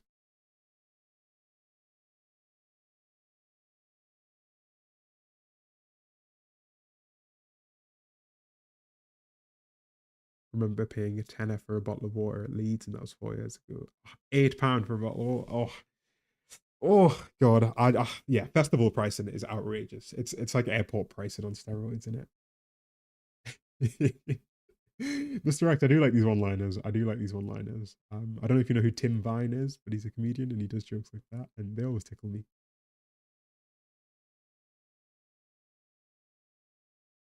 At Fetty's drop. Ah. Philip, I'm glad you've seen the light as well. Lord's Pure Heroine is really good. Is really really good. It's just one like you can listen to it start to finish. It's so consistent. It's got like such a defined style. Every song fits together really well. The lyrics are hit and miss, but the vibe is there. The vibe is there. Music never recovered after the 80s came along. That's coming from a guy who didn't exist until 88. I think there's been a lot of good music. I think there's more good music now than ever. I think my theory as to why we think music was better back in the day is just that all of the bad music has been forgotten and the good stuff has survived up until the present. And so when you look back, you're almost guaranteed to just listen to the good stuff, and you convince yourself that music was better back then. That's my theory. That is my theory. You don't have to leave, Mr. X, if you don't want to. 100k Swifties versus 100k pop fans versus 100 Mormons. Who wins? I mean, I put my money on the Mormons, man. They have the Lord and Joseph Smith behind them. Can't beat him. Stephen, you're not late. You're not late. We're not doing a presentation, but we are gonna just cover the economy stuff pretty soon. When I finish yapping. Already been yapping for an hour and a half. So yeah, you're not late. You're not late. Hi, Cecilia. Oh, nice to see you again in chat. Welcome back. Jonathan, I think you haven't listened to the right female artist if you say that, because there is an incredible amount of talent out there. Speaking of music, like a Milli Vanilli, the lip syncing guys, they got done for lip syncing, right? They were like faking all of their music. Oh, there we go. Pitbull did come to Kodiak, Alaska in 06. One of my friends saw him when he was 5 years old. Oh, that's why we're being blessed by the Pope, isn't it? You didn't answer my vegetable question. What vegetable would you be? Oh, if I had to be a vegetable, what vegetable would I be? I would think broccoli because I like little trees, but it depends. Do I have to live as a vegetable or do I have to live as a man in the body of a vegetable? Because that changes the dynamics quite a lot. I'm living as a vegetable. I probably want to be a tomato. They live good lives. I get to hang out on the vine. Might end up in a burger. It's a good way to go, isn't it? 8 ounces of between 8 ounces of wagyu. But if I have to be a man as a vegetable, I'm probably a cantaloupe, right? I can roll around. Makes it hard to get uphill. Oh, cantaloupe is a fruit. Tomato's also a fruit. All of my answers are fruit, man. Carrot. The carrot is good. Kind of lame. Ah, what can I say, mate? The quality of my answer can only match the quality of the question.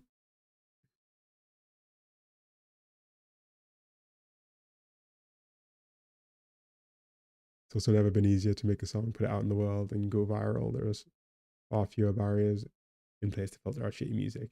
Not worth music, just bigger sample size. Yeah, exactly, exactly right. Like, like, yeah, it's a lot harder now for bad music to die. Thanks for the internet. Damn, I missed the whole stream watching the Ethan Crusher. We were talking about this at the start of the stream. Yeah, I popped down for a few minutes. Didn't seem like there was like much productive debate was happening. But how did it end? Did Ethan just lose it? He seemed like he was losing it.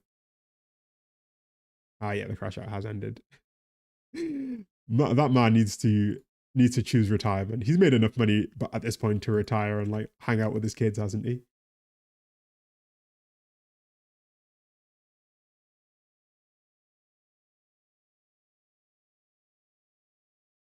Broccoli does have cool hair. Kids have the broccoli cut these days, don't they? That's what they call it, the broccoli cut. It's got a Wikipedia page. Absolutely love it. A broccoli haircut known as the Zuma perm, and in the UK is the Meet Me at McDonald's haircut. There's a type of haircut with tapered sides and layered curls on top, usually achieved with a perm.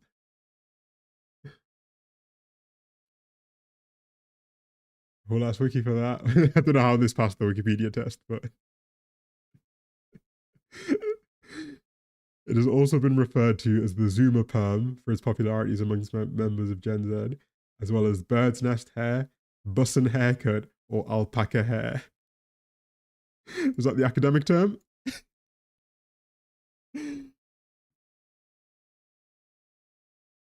Yeah, Meet Me at McDonald's is it's a pretty UK meme. It's like there's this group of guys in the UK that have they're like maybe 18, 19, and their girlfriend is like 16 or something, slightly too young. And they're like, meet me at McDonald's car park, because that's where kids hang out. It's a little difficult to explain without the right context of being a Gen Z UK person. But McDonald's is like a third place for a lot of kids in the UK. Definitely in my hometown because it was fuck all to do. So kids would hang out at McDonald's where you can just buy a burger or a drink or a McFlurry and sit there for a few hours. And turns out Predators also realized that. Backface says ended with Ethan thinking he proved Hassan as an anti-Semite. Remarkable stuff. But yeah, as I say, I'm so out of the loop with the beef. I just know there's a beef, and I've been trying to not get too deep into it. I watched like the first 20 minutes of the content cop, and then I'm like, I need like an AI summary of what's happened. But I will always watch a crash out, and Ethan does always provide a very very worrying one. Yeah, I genuinely don't know why he hasn't retired yet. He doesn't seem that very happy a lot of the time, but maybe he's just putting it on. Mr. X, have you made a video on the male loneliness epidemic? I have. Yeah, I have made a video on loneliness. Yeah, I think maybe 8 months ago or something. Less than a year ago. Yeah, there's definitely a video on the channel about that. I did want to revisit it, I think, but I just need to think about the framing. But yeah, just scroll on the channel, you'll find it. The hometown crime law.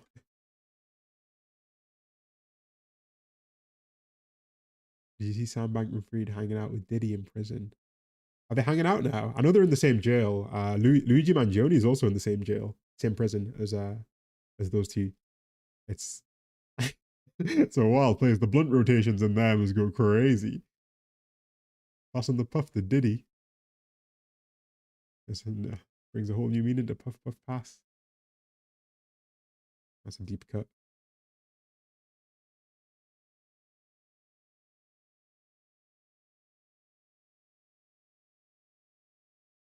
You ever just dug a hole and buried things in it? Wonderful third space, hole's great. Uh.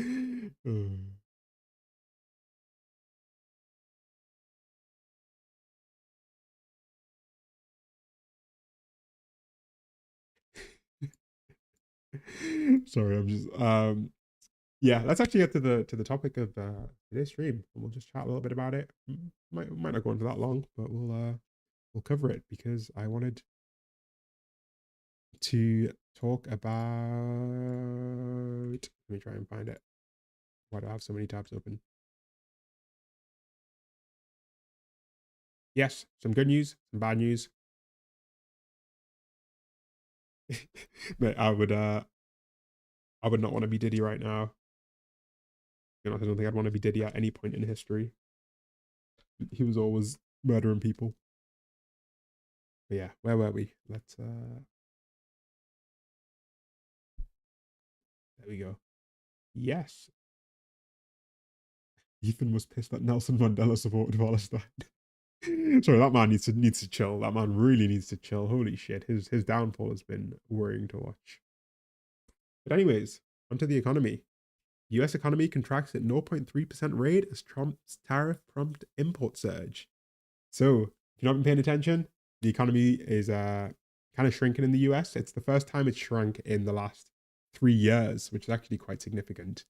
And depending on on what your thoughts are on Donald Trump, it can be quite easy to like jump to conclusions on this. So obviously, if you're not a fan, then this can be interpreted as the tariff policy already having negative effects on the economy. But I think there is some detail here that's actually worth knowing and worth being aware of when you see this headline. I don't know if you know how GDP is calculated, but GDP is intended to measure everything that's domestically produced and consumed. And so the formula to calculate GDP takes into account a few different things. So let me try and move this.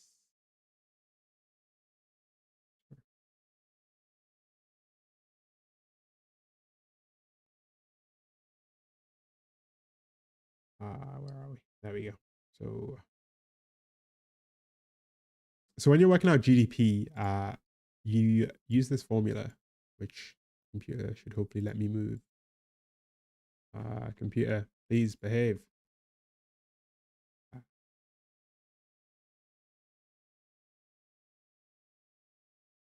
I'm desperate. It's gonna let me move this. Okay. I might have to just do it this way. So you add up all of this stuff here and you subtract that, and that equals GDP. So GDP is made up of a few different things. I think it's worth being aware of this. It's made up of consumption, which is everything that people consume in a country. It's made up of private investment, so investment by companies. You add on government investment and spending. You add on exports, and you subtract imports. So the whole idea is that GDP is meant to measure everything that's being produced inside of a country, right? So everything that people in the country use, and anything that companies invest in, so equipment and things like that, all the money the government spends, and anything you produce and then send to other countries. However, if you bring something into the country, then that's not produced in the country. So you subtract imports. You add up everything you've made and you take away everything anyone else has made. Bye-bye, Mercy. And when you see the shrink in GDP, it's actually primarily caused just by one thing, which is this here. There's been a massive amount of imports. And obviously, if you subtract imports, then if there's loads of imports, then GDP is going to go down because you're taking away a big number. This is mainly because of the tariffs, companies have been like trying to front run a load of the tariffs and importing loads and loads of stuff. The ports are like full with cars mainly, and any business that can is trying to get ahead of the tariffs by actually making sure that they have the stuff they need for months and months and months in advance. However, this explanation, I think, is... I think this explanation is valid, right? That the fact that people are importing loads of stuff is making the economy seem smaller because they're bringing in more stuff than they're sending out. And if you read the White House's press statement on this, it's pretty telling. Hang on. Boop, boop, boop. There we go. So the White House released this press statement to try and justify why the economy's been shrinking. And they make some questionable arguments, I will say. So the first one is they say GDP is a backward-looking indicator. Today's headline figure reflects the end of Biden. You gotta blame Biden, man. Not the beginning of the economic boom that President Trump is delivering.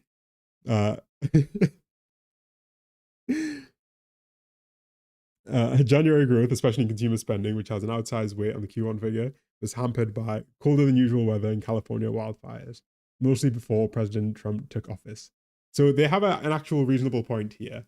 The less reasonable point is blaming it on Biden, and there's a bit of a pattern that you'll notice here, which is that anything good that happens is attributed to Trump, and anything bad that happens is described as a leftover of Biden.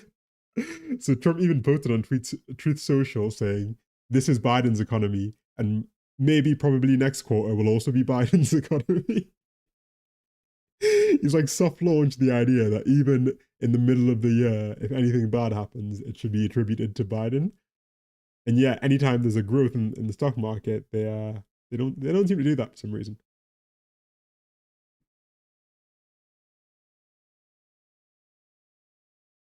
Looking at it this way makes a recession look less likely. It does, but there's some more detail to be aware of.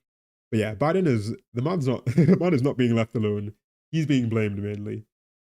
They also have an actual very fair point, right? So the fair point they have is that January was really cold in the US compared to normal, and the California wildfires had a massive impact that stopped people from spending money.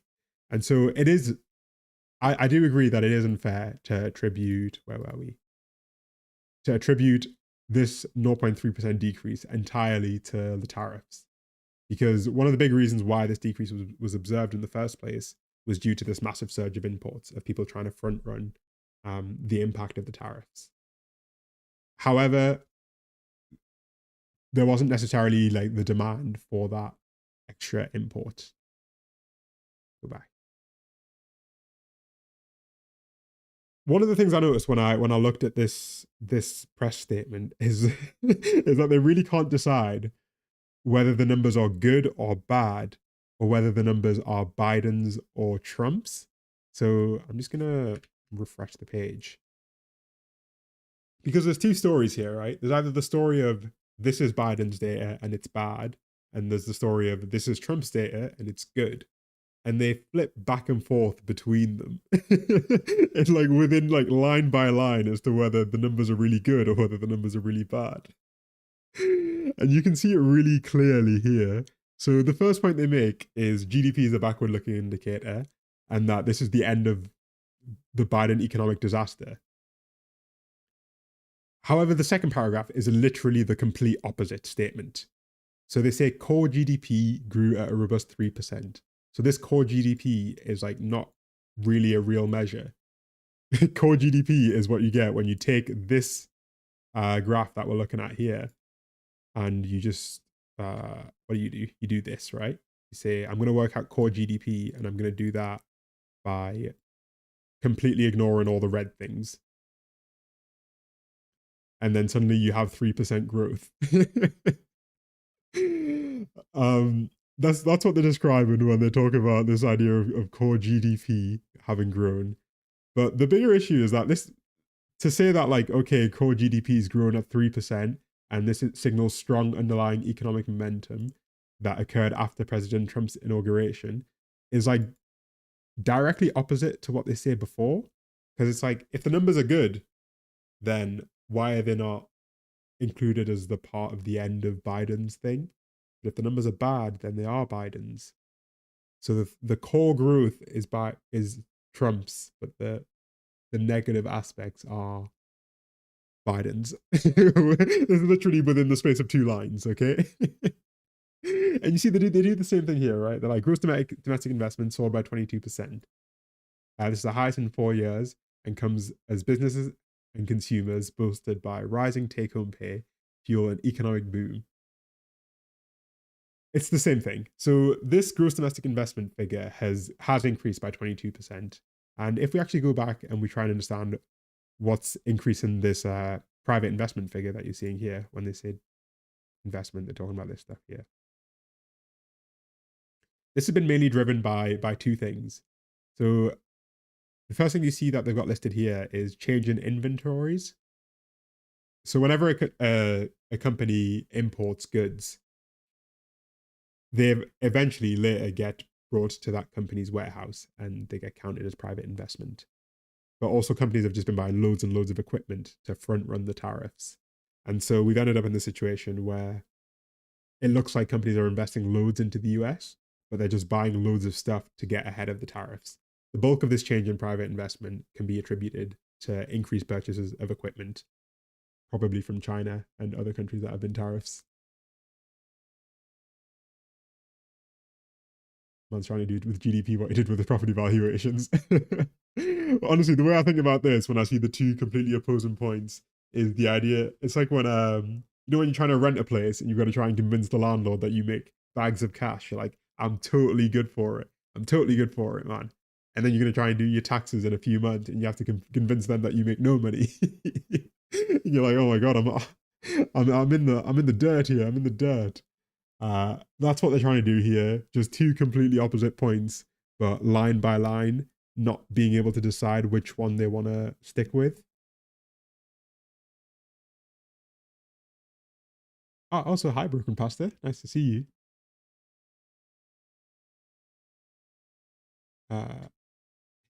What it was called? They call me Sleepy Joe the way I be slept on.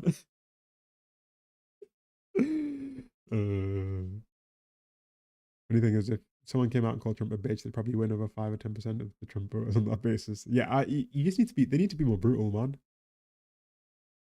Kelby says, what would we require to consider a shrinking economy better? I like to imagine a future where we all produce less, consume less, and waste less in a manner that is more sustainable. This ain't it. Well, so the problem is, right? For a shrink, the economy is real. So the economy is, the aggregate of what everyone does effectively, right? Everyone's transactions and all of that. And for a shrinking economy to be better, it would have to be somehow a coordinated effort between like every country. And no matter what industry you decided to pick for us to consume less, the people who make that thing would inevitably lose their jobs, right? No matter what you pick. It's like, okay, if we're going to consume less, we're going to consume less of what? Less, little shitty plastic toys. Okay, what happens to all these billion-dollar businesses and thousands of people whose lives depend on shitty plastic trinkets? Are we saying it's fair enough to screw over those people for the greater good? Some people would say yes, some would say no.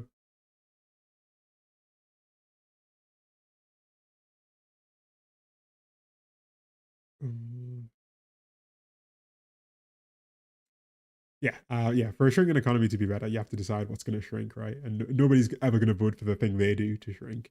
They always want something someone else does to shrink, right? Sometimes they do have an argument depending on what you do.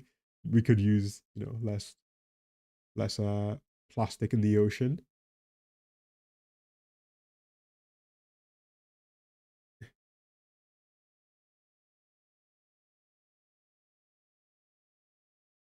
But yeah, I do think we are.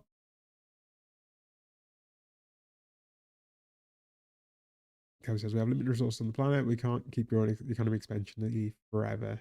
We definitely have enough resources for everyone, but you can grow the economy through productivity, which has been the big driver of economic growth in the last 50 years. Things like computers have made us be able to do the same amount of work in less time, which effectively has the same effect of doing more stuff. If you can do the same amount of stuff more easily, then that's more productive than doing more. That's just as productive as doing more stuff in terms of the aggregate.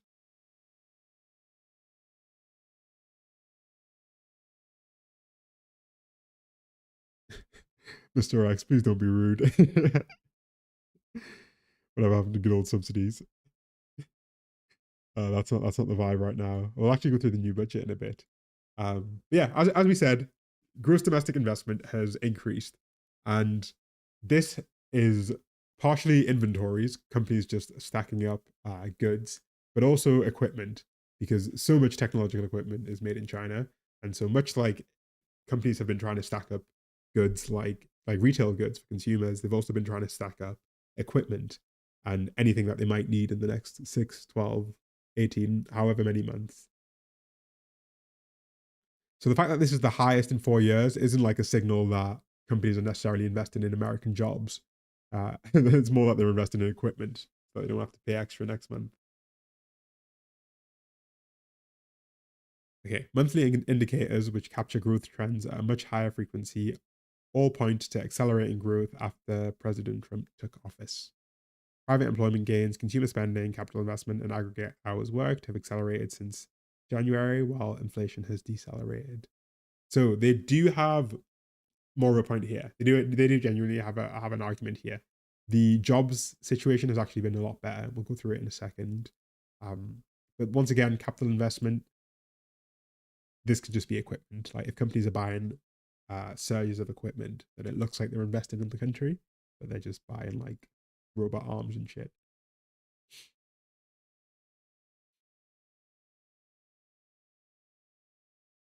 But yeah, it really feels. Do I still do the accent when I'm not streaming? I don't exist when I'm not streaming, Mr. X. I only exist between like 7:30 and like 9:30 on on Friday evenings. But the broader point really is that the White House website has become like a full-blown propaganda website. It's really, really bizarre. I mean, look at this banner. Lo-fi MAGA video to study/relax to. This is the banner ad on the, on the White House website.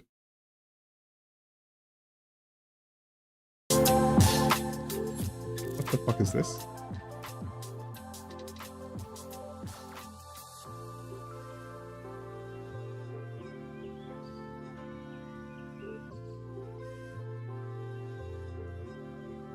Are they like, they've got like a, what is this? This is like, they've got like deportation news. This is so bizarre. I didn't know this was on. So this is the official White House channel.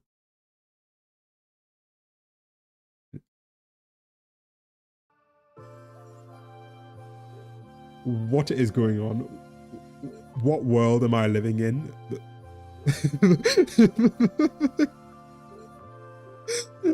Oh god. Oh. This is difficult, mate.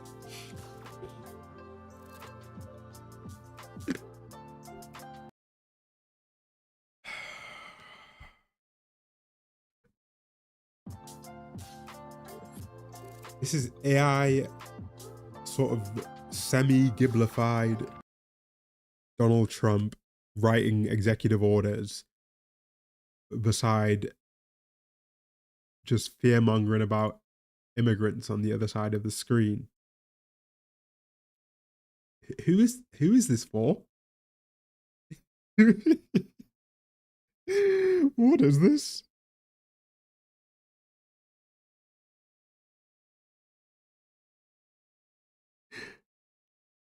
Oh, yeah.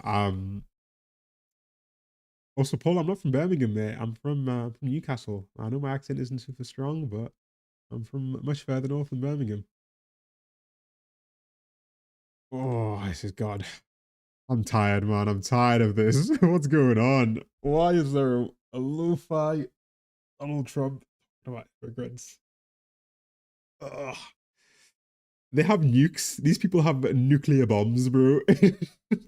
They have. Oh, fuck me, man. Oh, this is, yeah. The crash out is getting closer and closer every day.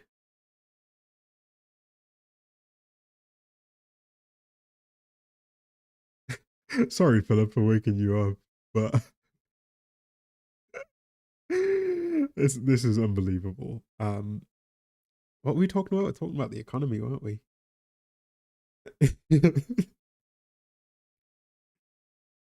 Oh man, this is. Anytime I think it can't get worse, this is even that bad, right? This is not that bad. if this was the only thing that they'd done, I'd be like, this is whimsical, fun. The kids like it. The kids love a lo-fi playlist. Oh god, but yeah, the fact that it's lo-fi beats dedicated to just talking about immigration. Does it say something about the death penalty here? Oh, I don't say anything about the death penalty. God, this is sending me. Oh, Goosey, I'm not gonna lie. I have listened to the Bernie Sanders filibuster lo-fi, and it's amazing. But it wasn't he who made it. And you can like skip to any point in the 8 hour filibuster, and it's just bars. It's so good. This is Goose, I don't think I've been more disappointed. I just always think that I just always think it can't get worse. And now there's a banner ad at the top of the page. Why is it written like a little scam? You want to see?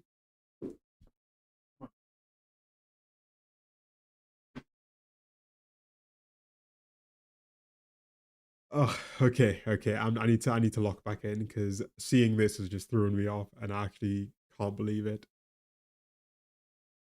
Imagine lo-fi Biden. I think lo-fi Biden was regular Biden, wasn't it?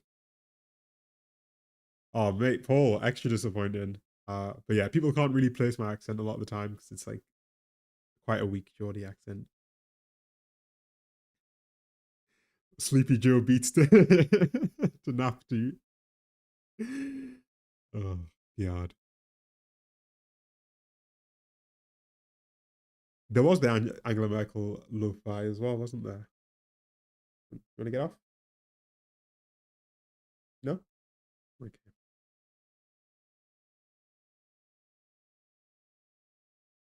Oh, God, that's really thrown me off. I'm so tired, man. I'm tired, boss. I'm tired. What were we talking about? We were talking about the economy. Yes. So GDP numbers. The White House's argument as to why the economy is actually doing totally fine is that if you ignore all the bad stuff, the good stuff is really good. That's really the crux of where the White House's argument lies on issues like this. However, I do want to be fair to them because these numbers are not necessarily a sign that everything's gone to pot. No, sorry, buddy. You can go on there. There you go. Yeah, these numbers aren't necessarily a sign that everything's going to pot. And so I think it's useful to not read into them too much as the first sign of tariffs. They only run through to March the 30th, in fact. So these numbers only measure the first 3 months of 2020, 2021, 2025. And don't even run through to Liberation Day. So really the next 3 months will give you a much better view of how people reacted to Liberation Day. Because all of this front running of tariffs that you see in this elevated imports, this was before the Liberation Day tariffs were announced. These excess imports were just on the threat of tariffs, as well as the Canada and Mexico ones.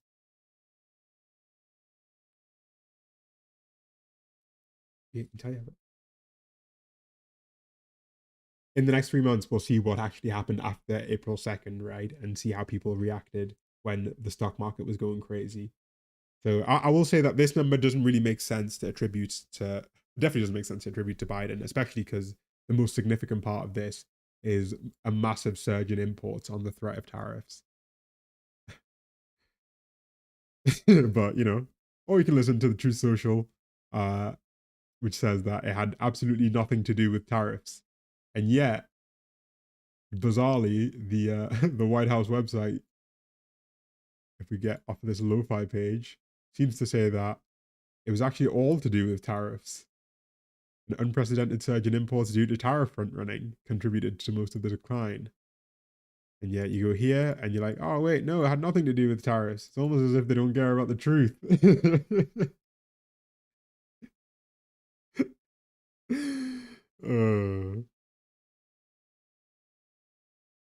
Yeah, what is worth mentioning as well is the signs for the next 3 months also don't look don't look the best, because the ports in LA have actually been talking about whether they expect this to change. And likely, it seems like in the next 3 months, the imports number is going to crash because companies have front loaded all of their imports now ahead of the tariffs. Sunglasses at night. Mr. X, I also don't even have any screen monitoring app. It's just probably the sun has set, so the lighting has changed. Companies really believe that just-in-time production was a revolution in order but didn't realize how precarious it made their supply lines. They realized in COVID that it's really risky, but nobody wants to pay for inventory, right? Because inventory that's not being used is wasted money, in quotes. But to get back on topic, to really understand the impact of tariffs, I think you're going to have to wait another 3 months, because these imports are really projected to crash, which might even make the economy seem like it's growing if everything else stays constant. But there are big signs that consumption is not really in the right place. Does someone asking you have problems? I've got precisely 98 problems.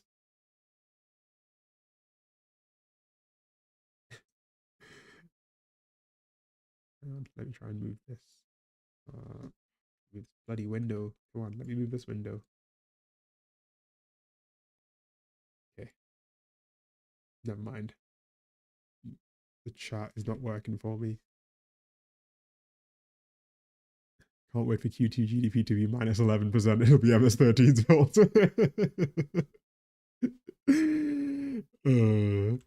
But yeah, as I was saying, to understand this story more fully, we're gonna have to look into the next GDP report, which is released in 3 months, because that will actually measure the data after Liberation Day, which was April 2nd, right? And that'll measure the response. Likely what we'll see is this massive dip in imports will almost certainly disappear. And we kind of know that's going to happen because the ports at LA have been talking about it. You see here, demand slump fueled by Trump tariffs hits US ports and air freight. So over in LA, which is the main route of entry for Chinese goods, they're saying that they expect scheduled arrivals in the week starting the 4th of May to be a third lower than the year before. And then air freight handlers have also reported sharp falls in bookings for standard 20-foot shipping containers from China to the US were 45% lower than a year earlier by mid-April, according to the latest available data. Yeah, you can see quite clearly here that in the first, there we go, the first 3 weeks of April, there's a massive surge from front running these imports to avoid the tariffs. Then the week after and the week after that was immediately this massive crash. So unless they manage to ham out a deal in the next couple of weeks, if this crash remains, then you can expect to see the imports number crash. Where are we looking? This imports number shrink and kind of become irrelevant. And depending on what other people do, the GDP could go up if consumption or private investment or government spending goes up, likely, then the economy could get bigger. However, like, the vibes are not really there for people consuming more these days. I made a whole video about it. And there is a little bit of like a bellwether, which is that McDonald's is suggesting that consumers are really in trouble. They've been really struggling, and they reported a 3.6% drop in sales, which is one of their biggest drops in years. There we go. Oh, that's perfect. You can see there. That's 3.6%. The last time they had a drop that was anywhere near that significant was in COVID, in the middle of the pandemic. And if people are choosing not to buy fast food, suddenly a lot less. That definitely indicates that people are tightening their wallets and unwilling to spend, which is not a good sign for consumption over the next 3 months. Obviously, unless there's some kind of deal with China and everything blows over and we pretend nothing ever happened and we just go back to living our lives.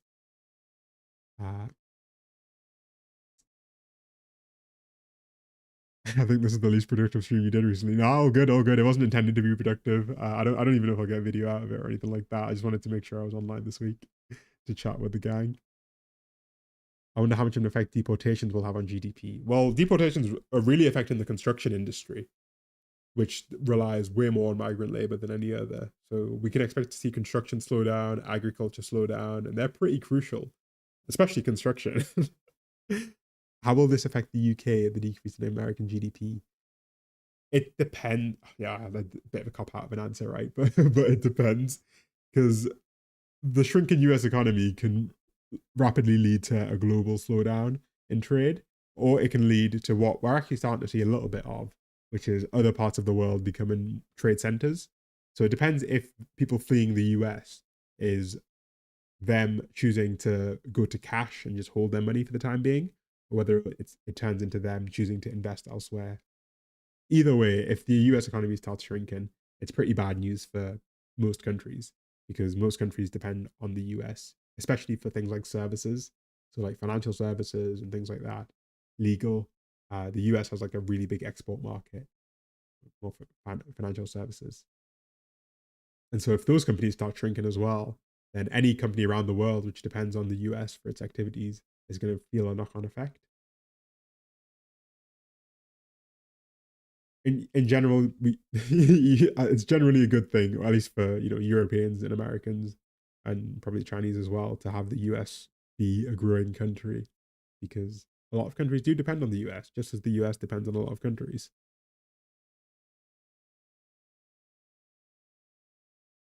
Jonathan said nothing ever happens. Yeah, exactly. Nothing ever happens. Well, that's the thing, Jonathan. Like construction and agriculture are two industries that really heavily depend on migrant labor, and they're quite crucial. If you don't have food and you don't have buildings, you don't really have a country. They also contribute quite a lot in taxes, because you don't have to be a legal US resident to to pay taxes, especially employer taxes. So employer taxes, even if they hire people who are in the US illegally, then they still end up paying significant amounts of tax on those people's salaries. So all sorts of effects.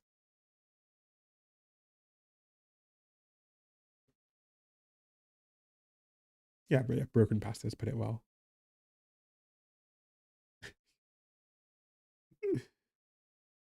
I book anything from the US, which is 85% of New Zealand consumer goods, which is sad here. Yeah, that's a shame. I know that New Zealand grows a lot of its own food though, at least, right? So I think that at least I know that something like 10% of people in New Zealand work in agriculture. It's like an insane statistic like that. It's like one of the most self-sustaining countries in the world, I think.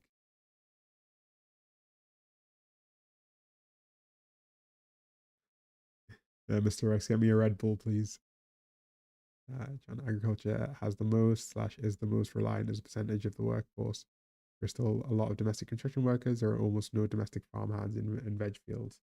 Yeah, in the UK, they tried to get British citizens to work on the farms, because normally they bring a load of temporary workers from different countries in Eastern Europe, usually Romania, I believe, to pick all the fruit and vegetables on the farms. And the UK government tried to do this big promo campaign to encourage British youths to step up to the task and and work the land, and nobody signed up. So so they just had to go back to Romania and get the Romanians to do it, because nobody in the UK wanted to do it. I can easily anticipate a similar situation in the US, because it is rough. It is a rough to work on a farm. Oh god, that's like, you need to be committed.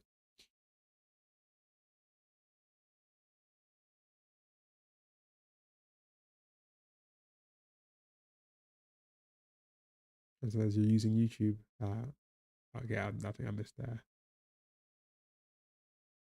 I mean, yeah, the US does also have a monopoly on social media, right? Like, there's no real social media competitors that aren't American that have a significant presence, at least in the Europe and North America. Except maybe OnlyFans. That's a British invention. One of ours.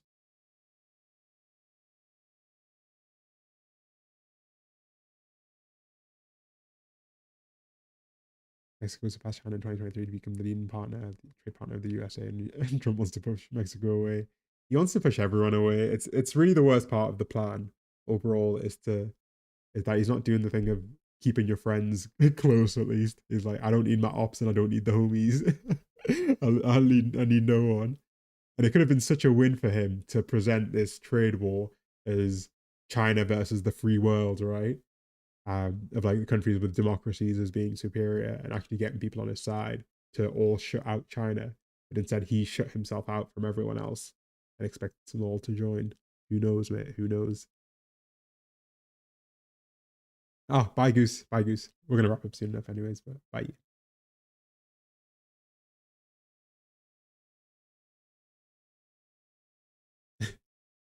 John says I was,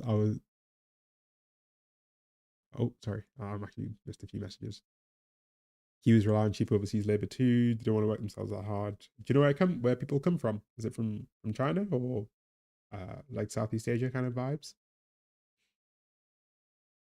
Ah, okay. We produce heaps but export about 90%. Ah, right. Okay. Oh, I didn't realize. I was a farmhand for a year and it was rough work, and for what they pay, it's laughable. Yeah, exactly. Right. They don't even pay well. It's a good deal if you're from, a country like Romania, which has a much lower cost of living, and you can do 2-3 months of work in the UK and pay for a year of living in Romania or whatever. But it's a much harder sell for someone who lives in New York or who lives in California to work the farms for probably less than minimum wage. Apparently, we produce enough to feed 40 million people. Yeah, there's kids here in poverty like Somalia. I mean, it's the same situation in the US, right? Which has I think it's like around a third of the food in the US is thrown out, and yet they have people on food stamps who can't afford to feed themselves. It's frustrating. Do you have Takis in Canada? The crisps, well, the chips, I guess. I don't know. Are you American, Mr. X? But yeah, we do have Takis, like the potato chips, you might call them, if you're American. Crisps.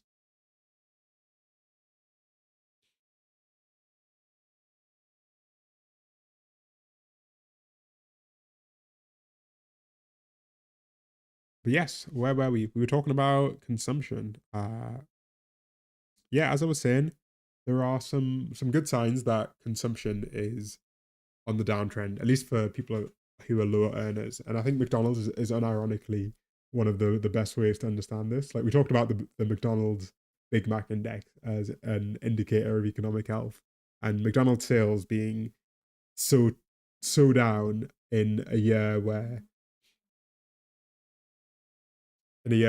like obviously there's a lot of chaos and uncertainty. It's definitely a sign that people are uh holding back their wallets, tightening the wallets, especially because McDonald's has been really focusing on trying to promote value meals. They've launched like a whole new range of $5 meals in the US, and they're still not able to convince people to come through the doors, which really means that people are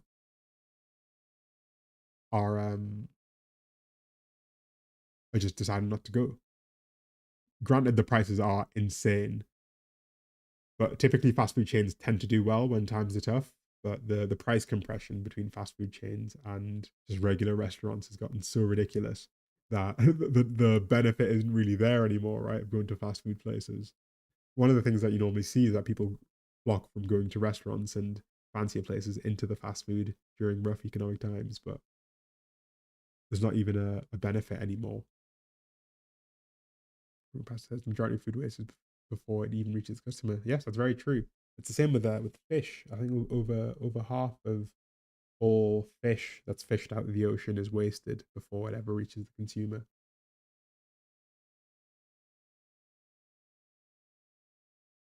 The guy from Super Size Me must be having the McDonald's lose some money, even though he's dead. Didn't he like fake it or something? I remember hearing that he faked it. But yeah, I think the most telling line in this article is, depending on who you ask, US consumers are either buckling under pressure or doing just fine, because there is this phenomenon of the wealthier members of the economy driving consumer spending and driving the growth in consumer spending. People who are super high earners, the ones basically keeping the consumer spending part of the economy afloat, whereas the kind of person who would go to McDonald's, right, a regular citizen, is dealing with the absolute opposite problem of having to constantly tighten their wallets. It's a bit sad. It's a bit sad and it's tough, but it's definitely a sign that the consumption behaviors are getting more separated between different classes of people effectively. Oh, good night, Jonathan. It must be mega late in the UK, so yeah, understandable. Sleep tight, Ron. Take care. Thanks for joining. Much appreciated.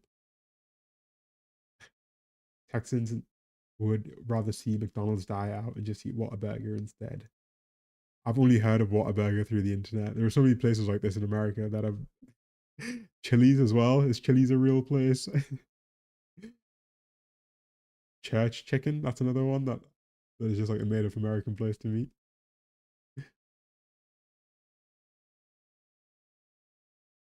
But yes, to give some credit to to Trump, if any credit can be given, there are some good numbers that have come out. The main one was the jobs number, and there's actually been like a really high number of jobs that's been added in the last month, so 177,000, which was a decent chunk above what was predicted beforehand because they do forecasts beforehand. And so it seems that at least the first 3 months of the year, sorry, that April didn't, it seems at least that April didn't discourage jobs from being added to the US economy, which is also really good. Thing to be careful is these numbers often get revised downwards. So the previous month's number, where they said there was 185,000 jobs, ended up getting revised downwards by tens of thousands a few months later as they collect more data and actually have a clearer idea of what jobs survived. But there are still jobs being added to the economy, and unemployment hasn't gone up, which is overall a good thing. It at least means that the pressures that exist today aren't strong enough for companies to actually start cutting staff. And it's more, I guess, anxiety, at least at this stage, than action. There's this big disconnect. I think we've talked about it before between the soft data and the hard data, where how people feel and what the numbers are measuring isn't lining up super well. And I think many people expect a convergence at some point between those two things. Either the numbers remain strong and people's quality of life gets better, or the bad vibes are eventually caught up to by the numbers.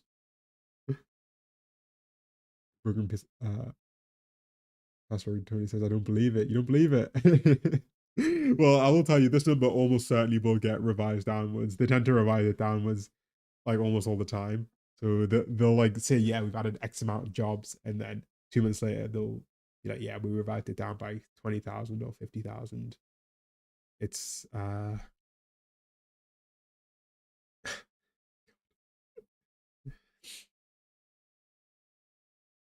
we go. In addition to April's headline figure of 177,000 new jobs, the total number for March was revised downwards from 228,000 jobs to 185,000 jobs. So that's 43,000 jobs that were just revised downwards.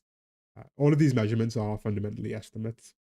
And so there's only really so much you can read into these numbers and like attribute them to any specific policy, at least at the moment, because we are in a transition phase where the effects of the last administration and the effects of this one are still pretty intertwined. And I would definitely advise against reading too much into what's happened and giving it another few months.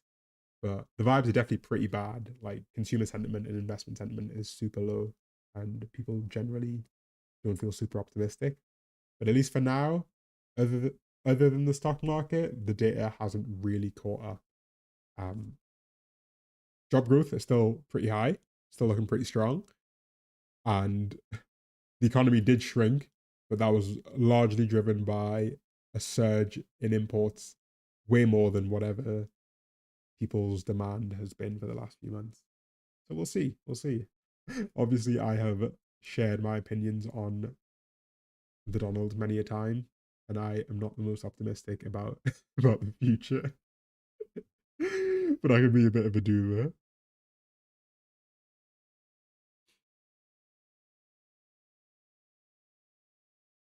God bless Trump for saving Canada from foreign government. Yeah, we talked about that at the start. Actually, no one has helped the Canadian Liberals more than Donald Trump. We haven't gone on to the budget, and I think it is worth actually just chatting quickly about the budget because this is an important part of it. And Oh yeah, it's actually worth acknowledging. This is another point that's worth mentioning. When we look at this job data here, when we look at this job data up to 177,000 jobs, this only measures up until April 12th, or it technically measures the pay period that includes April 12th. So if you get paid every 2 weeks, this jobs there is only going to track roughly up until the middle of April.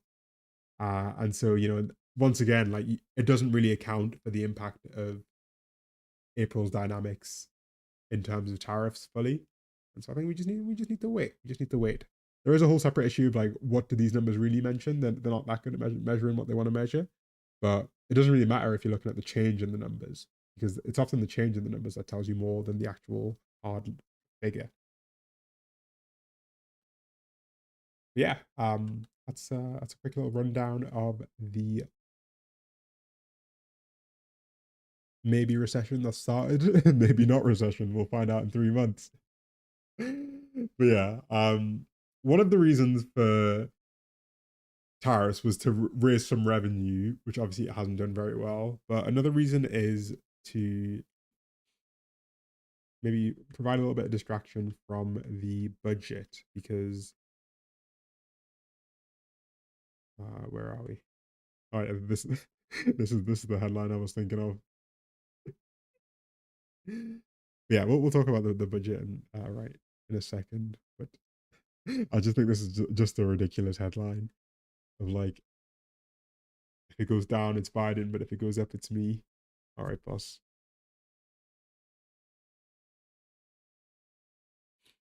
Uh, yeah, so, Simon, I agree that unemployment data is not that good. It also excludes a lot of people who work for like family businesses for a few hours a week. They get counted as employed, or people who help in their parents' little grocers or supermarkets also get counted as employed. And it also really doesn't properly track like part-time versus full-time hours, whether you're really working enough to be employed. In reality, Trump is an accelerationist and he's just trying to speed up progress to bring the world to socialist republic as soon as possible.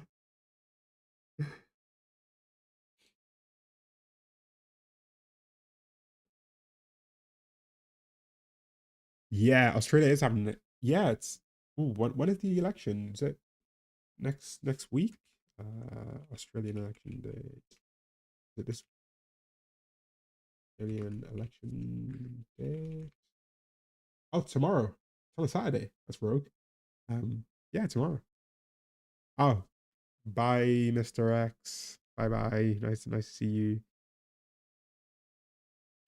No, yeah, I've been watching loads of friendly Geordies on YouTube lately. He does a lot on Australian politics. I've been trying to get up to speed on that stuff because there's so many names when you try to learn about a new country's politics. So many faces. You don't know who everyone is. But yeah. Yeah. One other thing worth discussing is the new budget. So let me try and find it. Where are we?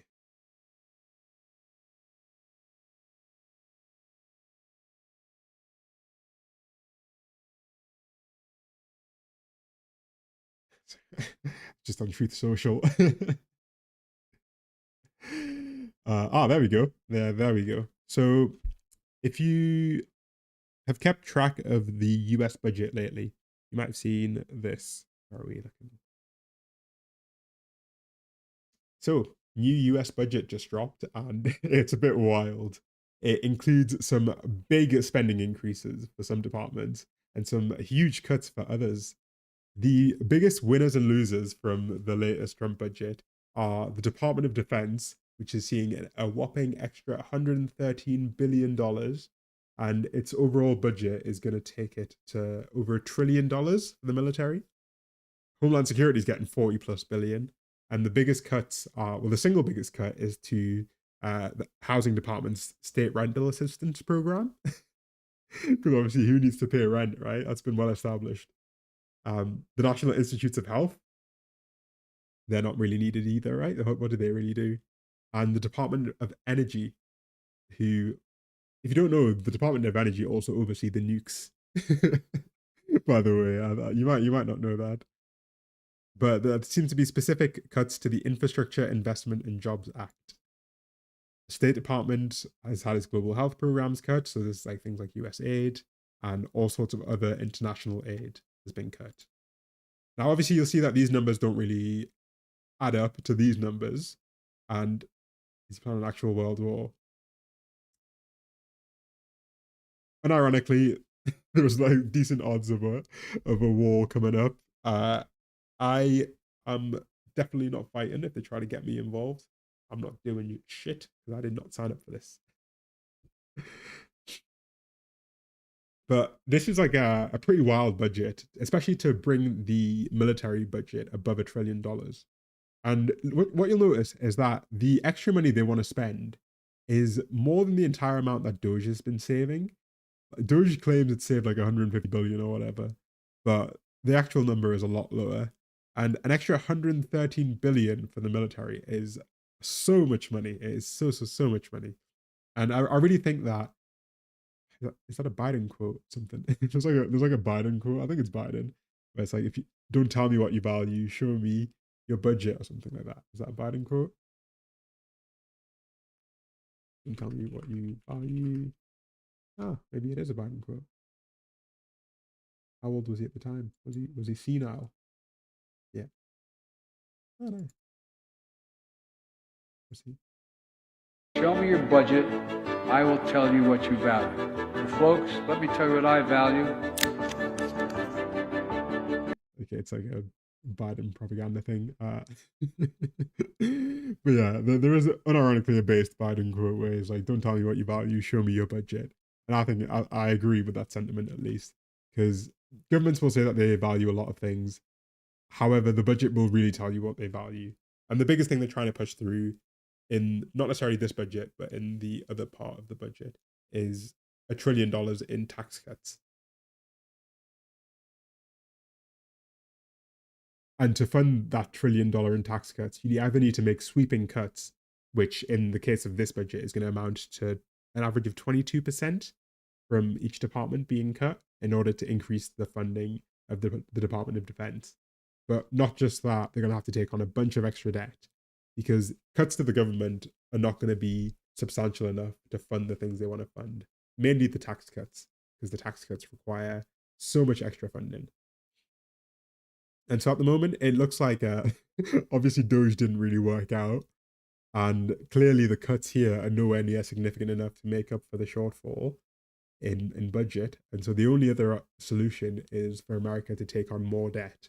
And America's got a huge public debt problem. It's got like one of the highest debt to GDP ratios in the developed world. And obviously the more debt you have, the less money you can spend in other places because you have to repay that debt on a weekly, monthly, whatever basis.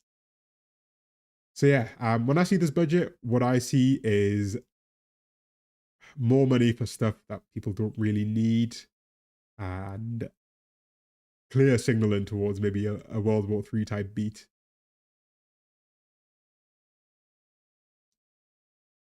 Oh. Sorry, the comments were glitching out.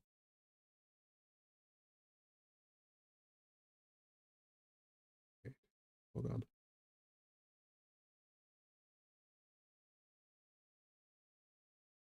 Oh, glitching out big time. Let me just close this. The Chinese will start World War III with Taiwan since Trump has been such a massive idiot. In 4 months, what Russia tried to do for 30 years, the United States, the US, and EU basically dissolving it. NATO went isolationist.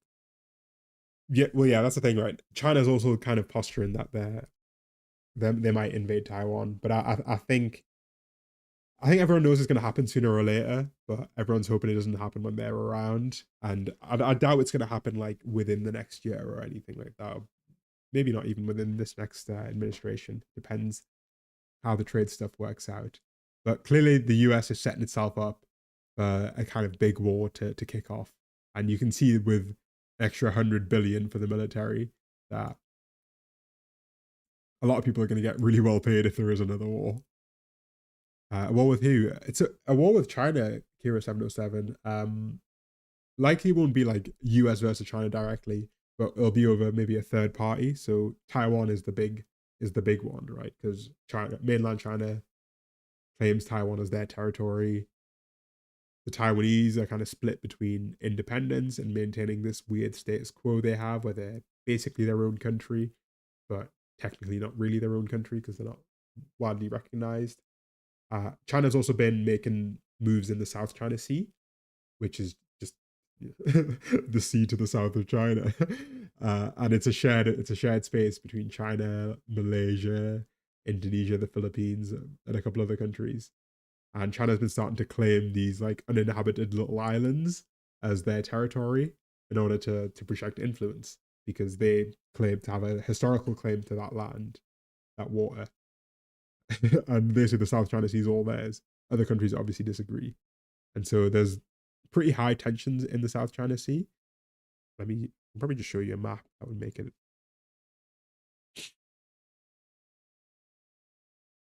way easier to see. There we go. South China Sea, this whole spot here. So there's obviously Taiwan, which China claims, and then they kind of claim this is basically all theirs, which means that Vietnam, the Philippines, Brunei as well, down well, maybe a bit too far down, Indonesia, and all of these countries kind of have quite big beef with China, mainly the fishermen, because they've been fishing in these waters as well for a while, and there's a big debate as to whose water it actually is, to the point where it may even kick off a war.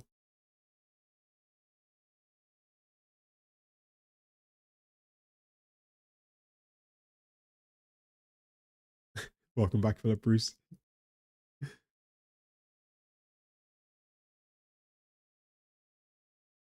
Gotta love that censorship is still on.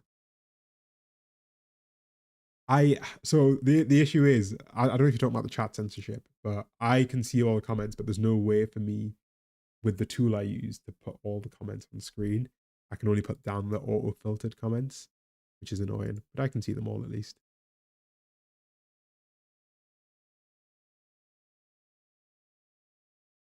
No Zoomer is going to defend America in a world war. Well, actually, there've been a military inscription has been quite high lately, and that usually happens when the economy is not doing super well. People can't get like regular jobs, civilian jobs, so more and more of them join the military. But I definitely think that Zoomers are not going to be so keen to join, especially when we're coming off the back of two super well publicized wars like Iraq and Afghanistan, the first real wars where people had smartphones and could talk about their experience, and like the realities of how you get treated afterwards are pretty clear even to the youth. I think it's gonna be a lot harder to get people to sign up, especially for a leader that a lot of people don't like. Or a lot of young people don't like, I should say. Also funny when people compare us in Chinese debt. American debt is owed to private investors in foreign countries. Chinese debt is owned by Chinese banks that are owned by the CCP. Well, yeah, China does hold a lot of Chinese debt domestically. Part of that is because a lot of other countries don't want Chinese debt because they know that the Chinese government can cut off the money printer anytime. But that is an advantage as well, to be less financially tied to other countries through debt.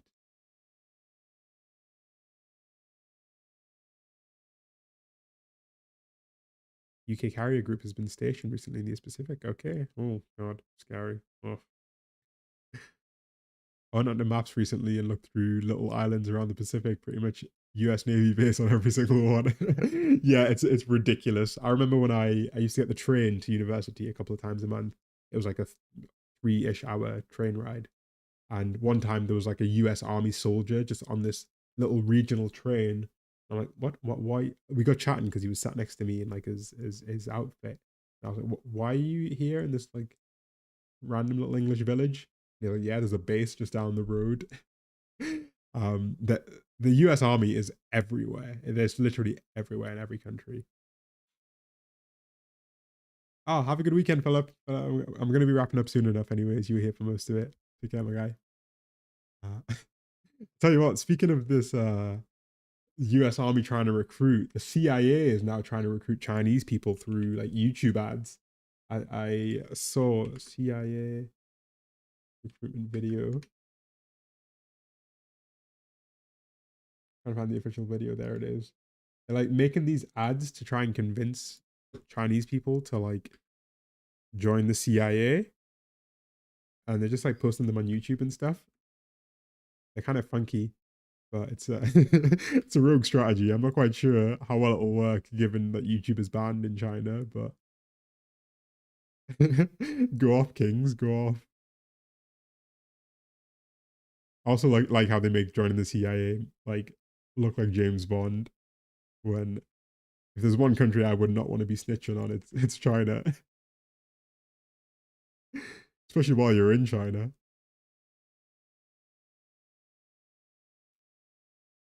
Boy Boy has a great video on military recruitment. You know what? I was just checking out Boy Boy today. I hadn't checked in on them in months. That's why they got a few new videos, so I'll have to check it out soon. At least it's not AI. Like that's true. At least it's not AI.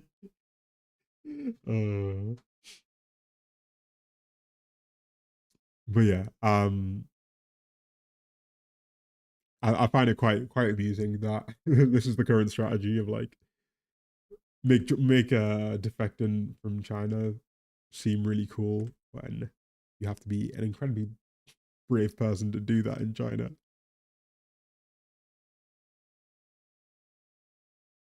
Since the beginning of the tariff war, she has been on a strong positive campaign with other South Asian countries like Korea and Japan. Yeah, they definitely have. China's been playing the charm offensive regionally, and obviously the disputes are still the disputes, but I think they've definitely clocked that it's a time for them to build bridges with countries, and it does feel like a lot of countries are in the spot where they almost have to pick between between mummy and daddy.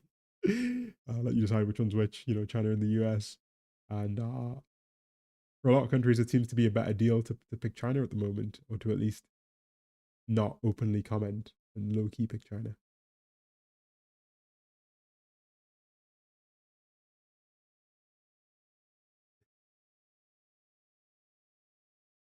You're right, John. The prospective clientele can use YouTube. Why defect? So there are a lot of people who are pro democracy in China. If you're uber pro democracy, and that's important to you, then you might consider defecting if you don't like the Chinese system. It's obviously probably not the best time in terms of marketing for America to defect, but maybe you had to go a few years earlier. Like expecting the current US government to have your back if you defected on China and it backfired in some way is delusional, if you ask me. I would say expect them to have your back.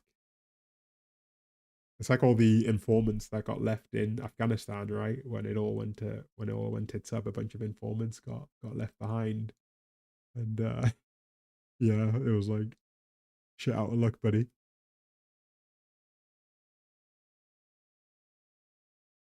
You are very right, Broken Pasta. You are right. That's the thing, especially the fact that they're reneging on so many trade deals does mean that I'd be pretty questionable about joining the CIA right now, because uh because I just wouldn't expect them to not completely snitch on me and throw me under the bus when the time comes, especially if they thought they had a better informant that they would get for that.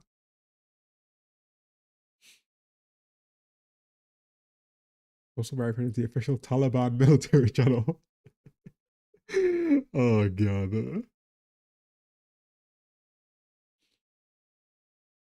America wanted Japan to form an economic bloc against China.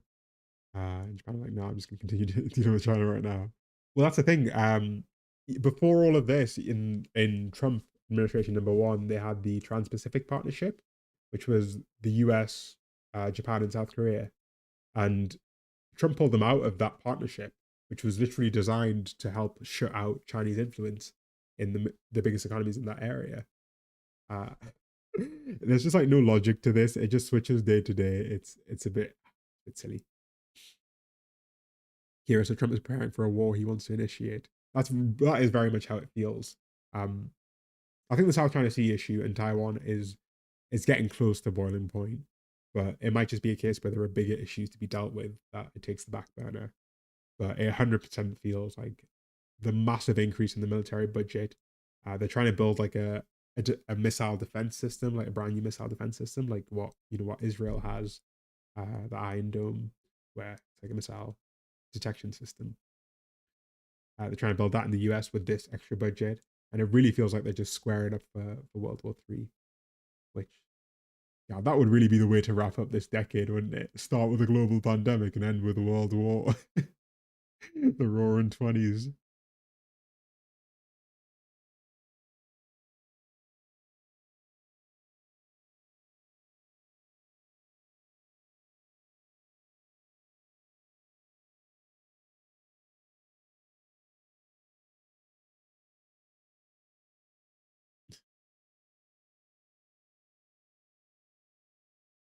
I'm gonna have to check out the Taliban YouTube channel at some point. That's very wrong. Oh god, India and Pakistan as well, right? That's the other World War III thing. Oh god, yeah. There's just so much tension now. Like if India and Pakistan do go to war, that's like, on the order of 2 billion people at war, right? India's like what, 1.4-ish billion. Pakistan's got like 300 million people, something like that. If those two decide to go to war as well, then it's donezo. It's a donezo.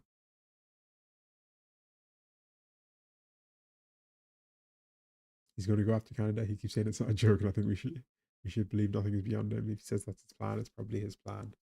Yeah. I definitely think he wants like Canada to be part of America. Like there's pretty strong imperial ambitions. It feels like this time around, and someone's going to get invaded. Like he keeps talking about wanting to expand the U.S. territory.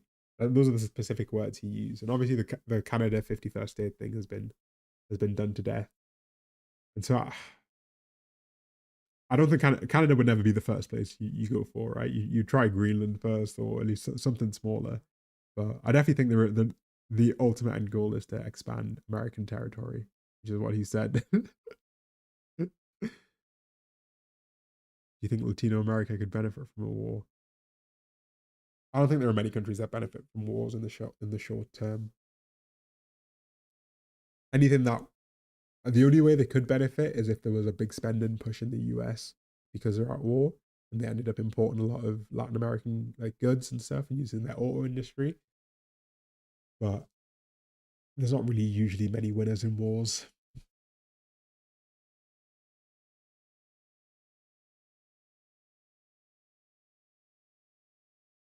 The thing is that on the case of war, the USA might start strong, but couldn't replace any lost equipment. They basically reverse Russia. They can't mobilize any industry in case of war. Almost everything they use that isn't a rifle has components that are from overseas. And I think that's another part of the whole tariff equation of the whole trying to reindustrialize America is also like because they talk a lot about national security, right? And I think it's also a play to try and put themselves in a better position if Trump does end up declaring war on, wherever, whether or China does end up declaring war. They are screwed though, because especially when it comes to batteries, battery production is so heavily concentrated in China that any kind of cut off of that supply chain would really, really make the US struggle. Right, drones are one of the main weapons of war, and China has like 90% or whatever of the drone industry. I think DJI, just the one company, has like a 90% market share of the drone industry, something crazy like that. And so I do think that part of the whole wanting to onshore manufacturing is to protect himself, protect himself in case of a war.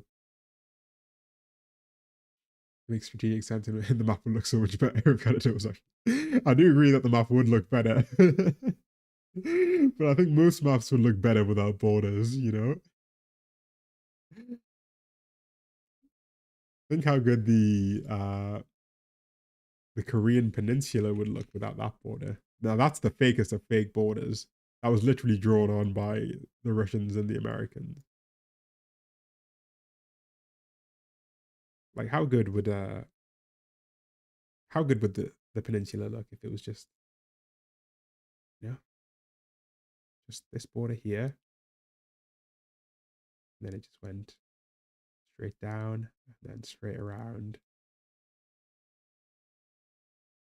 Wonder if the Koreans have realized this, that unification would be a good idea. Now that's a country. That's a man's country, isn't it? That's how countries were meant to be built.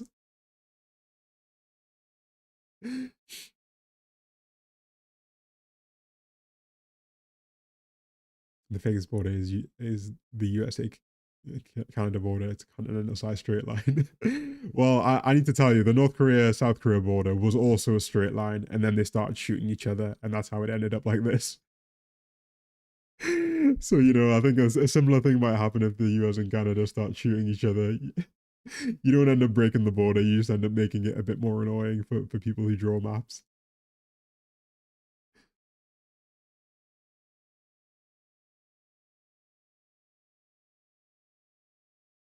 Yeah, if you don't know, after World War II, the Soviets and the Americans divided the Korean Peninsula along the 38th parallel.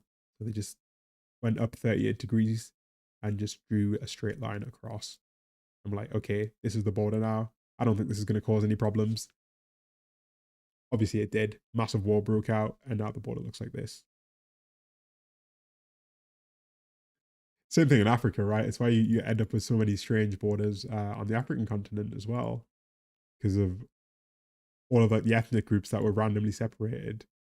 There we go. If you look at the African continent, there are so many perfectly straight lines in these borders, so many squares that just would not have formed and divided like ethnic groups that used to be united and united ethnic groups that were like separated and really didn't like each other. And you end up with, you know, the situation in Rwanda, right? Where those two groups really shouldn't have been living in the same country. Yeah, ultimate border gore. Like, look at these ones, man. This one. This is a disastrous border. Absolute disaster.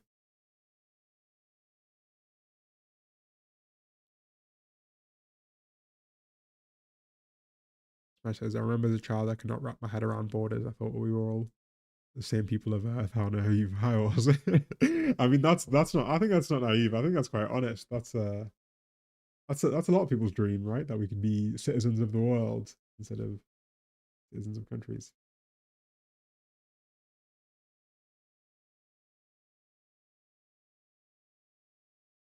To be fair, the entire Korea War was America's fault. The post-World War II Republic was literally couped by USA intelligence because they feared a communist election. I would say that I'm obviously not like super pro Imperial America, but I will say that the Korean War situation was definitely not just America's fault. North Korea was like pretty heavily backed by the Soviets at the time, and they definitely had imperial ambitions of taking back the peninsula. It's why they're still technically at war, right? The war never ended. They just created the demilitarized zone because North Korea still believes to this day that, you know, the peninsula should be reunited, and South Korea also officially believes that they should all be one country. They both want to be one country, but they just disagree as to who should run it. So you know, I think it's not. I don't think it's fair to say it's entirely America's fault, but obviously the drawing a random border at a random location didn't really help. And yeah, all of the coups and allowing the military dictatorship to run rampant in South Korea didn't help. Africa is the ultimate border goal. There are two Congos. There are two Congos. The democratic one, which is anytime a country has democratic in its name, that's always a red flag.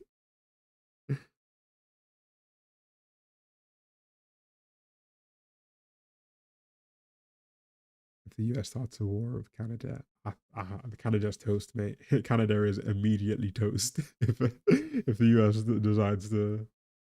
Canada doesn't have. They don't have nukes. The US does have nukes. That's how it works, isn't it? Canada's been trying to get under, I think, the UK's nuclear security umbrella, so that they would be covered by either the UK or France in the event of a nuclear threat. But at the moment, they took themselves as being covered by the US's nuclear security umbrella, but that might be gone overnight.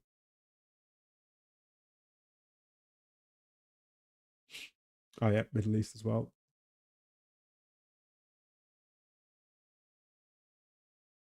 They must have saved a lot of time drawing these lines. You are right. The easiest way to divide a continent is definitely in 5 minutes with a pencil. Where's the Gambia's borders? Oh, that is a very cute country. I used to be able to name all 50, like 51, 52 countries in Africa. I was really good with it, naming all the countries, but I've definitely lost it. I think I still have the 50 states on lock, but I don't think I have all the countries in Africa. It's not North Korea, it's true Korea. Well, yeah, they are the Democratic People's Republic of Korea, if you ask them, right?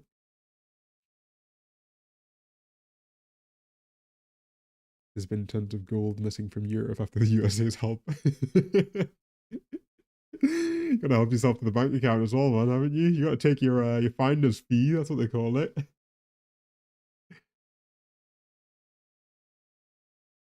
So the years of led in Europe when almost all terrorist attacks were done by neo-fascists paid by the CIA. Jesus. I don't know anything about that in Italy. The Gambia. You got geographical giga brain.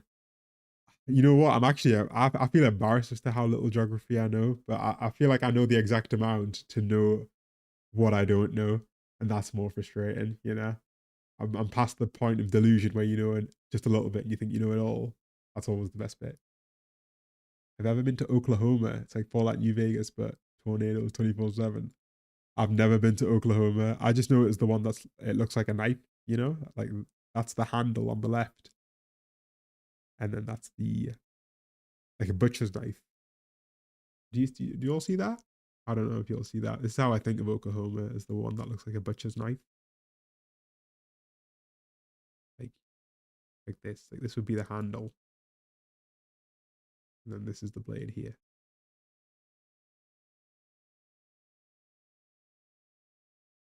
Oh, is that the word for it? The panhandle. Okay. I didn't realize there was a word for it.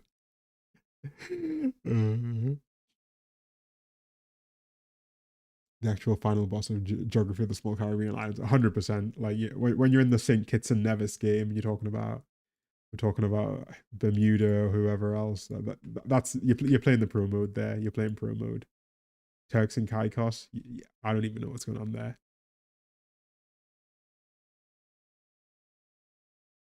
The Oklahoma Panhandle was specifically done to avoid making it a free state during the Civil War.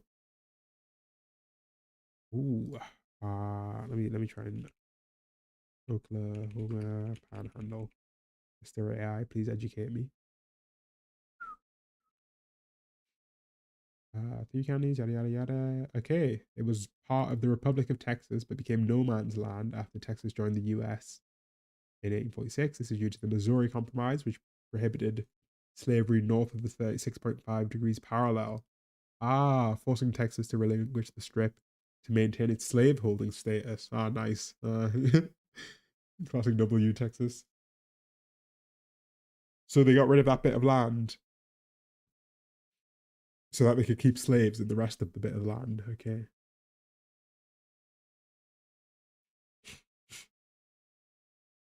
Wow, 28,000 residents. Bit mad.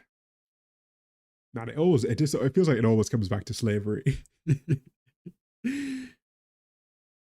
So if the US takes Canada, what will happen next? Mexico, go for Trump once. Man, I think if the US legitimately tries to launch an invasion of Canada, then like the whole entire world order is screwed, right? Because that means that NATO doesn't really matter anymore. Yeah, I think we got bigger problems if they genuinely tried to take them. And I think the thing they're going to do is be like use economic warfare, right? Trying to screw them over. But I really don't see it successfully happening. I definitely think they'll give it a go with economic tools, but it's so unpopular, even amongst Trump's like core base, that I don't think it's gonna ever really happen, just because it's so unpopular. Us Americans make fun of America. Us Europeans make fun of Americans not knowing our countries, yet we can hardly remember one capital of yours. Yeah, yeah, that's I think a very fair point. But I think Europeans in general have to know more about countries that have a different culture, just because you're so close to it. Yeah, tell you what, before we hop off, I'm gonna hop off soon. This has been a pleasure being live with you all. I'm gonna do a quick 50 states, see if I've still got it.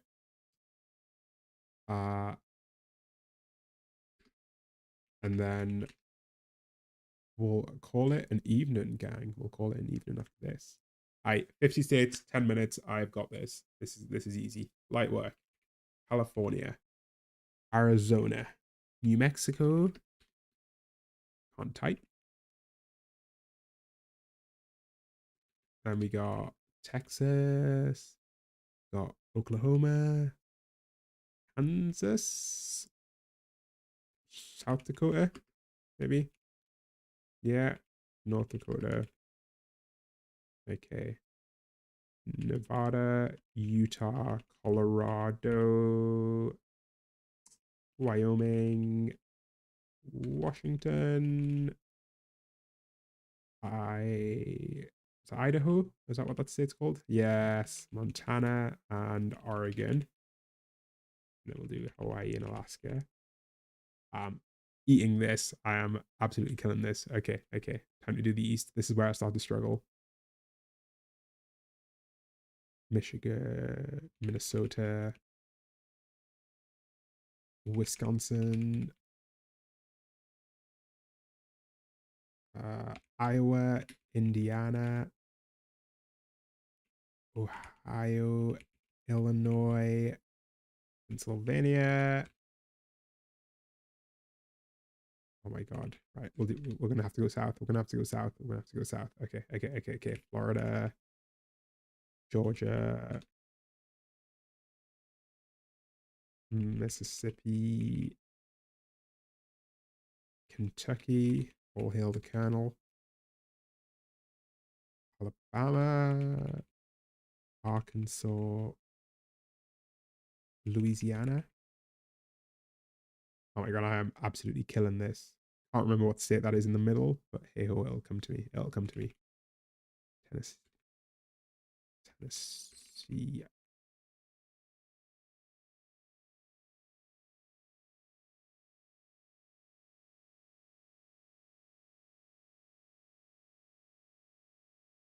Go to East Cleveland. Okay. Let's try and do this. New York, New Jersey, Massachusetts. How do you spell Massachusetts? There we go. Maine, Vermont, New Hampshire. There's another state down there. Delaware is further south. Virginia, West Virginia. Gang, I think you're gonna have to step in and help me in a second. But I've still got it. I've still got it for now. North Carolina, South Carolina. Okay. Oh, this is so annoying. This is always where I get stuck.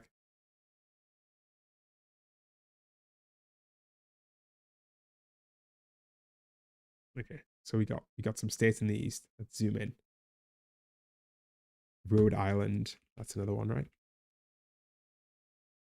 Rhode.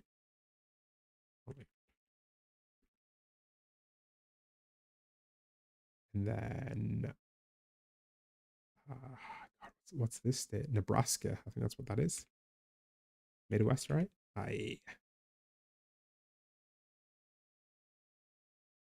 Oh my God, this is so difficult. 3 states. Okay, people, you must come to my rescue. This is a test of chat's American knowledge. Can we get the last 3? No, Puerto Rico. Sadly not Puerto Rico. They are off the map. Missouri is the middle state. I always forget that state bang in the middle. It's Missouri. And then Maryland as well. And then we have one left. Connecticut. That's the one. Connecticut. Okay. I got 47 out of 50. Chat got 3 out of 50. This was a good team effort. We did well. We did well. Quebec. Yeah, sorry. Oh yeah, I totally forgot. That should be sorry, this shouldn't be 50, should it? This should be, hang on. This should be a clean 51, I believe. There we go. That looks better. That looks much better. And then we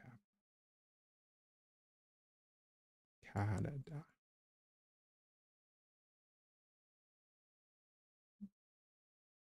There we go. Just as God intended.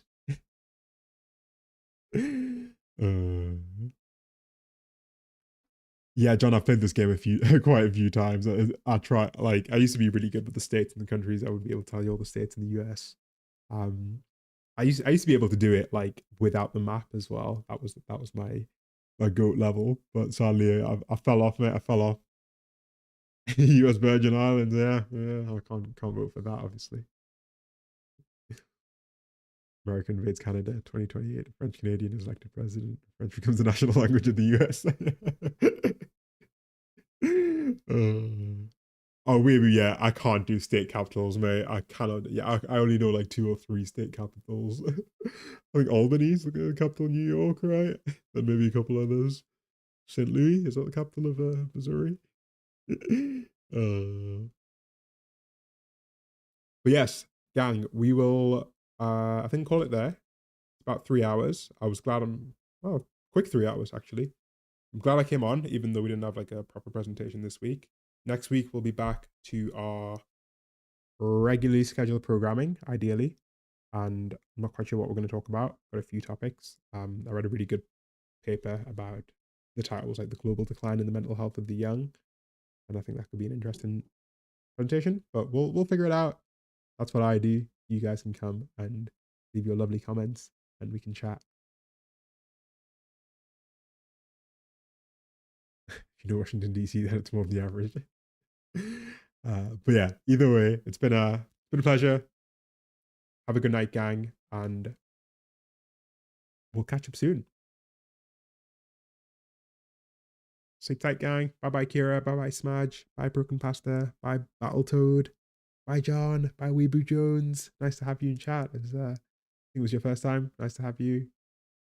And take care, gang. We'll speak soon. Okay? Au revoir. Auf Wiedersehen. Goodbye. Au revoir. Bye.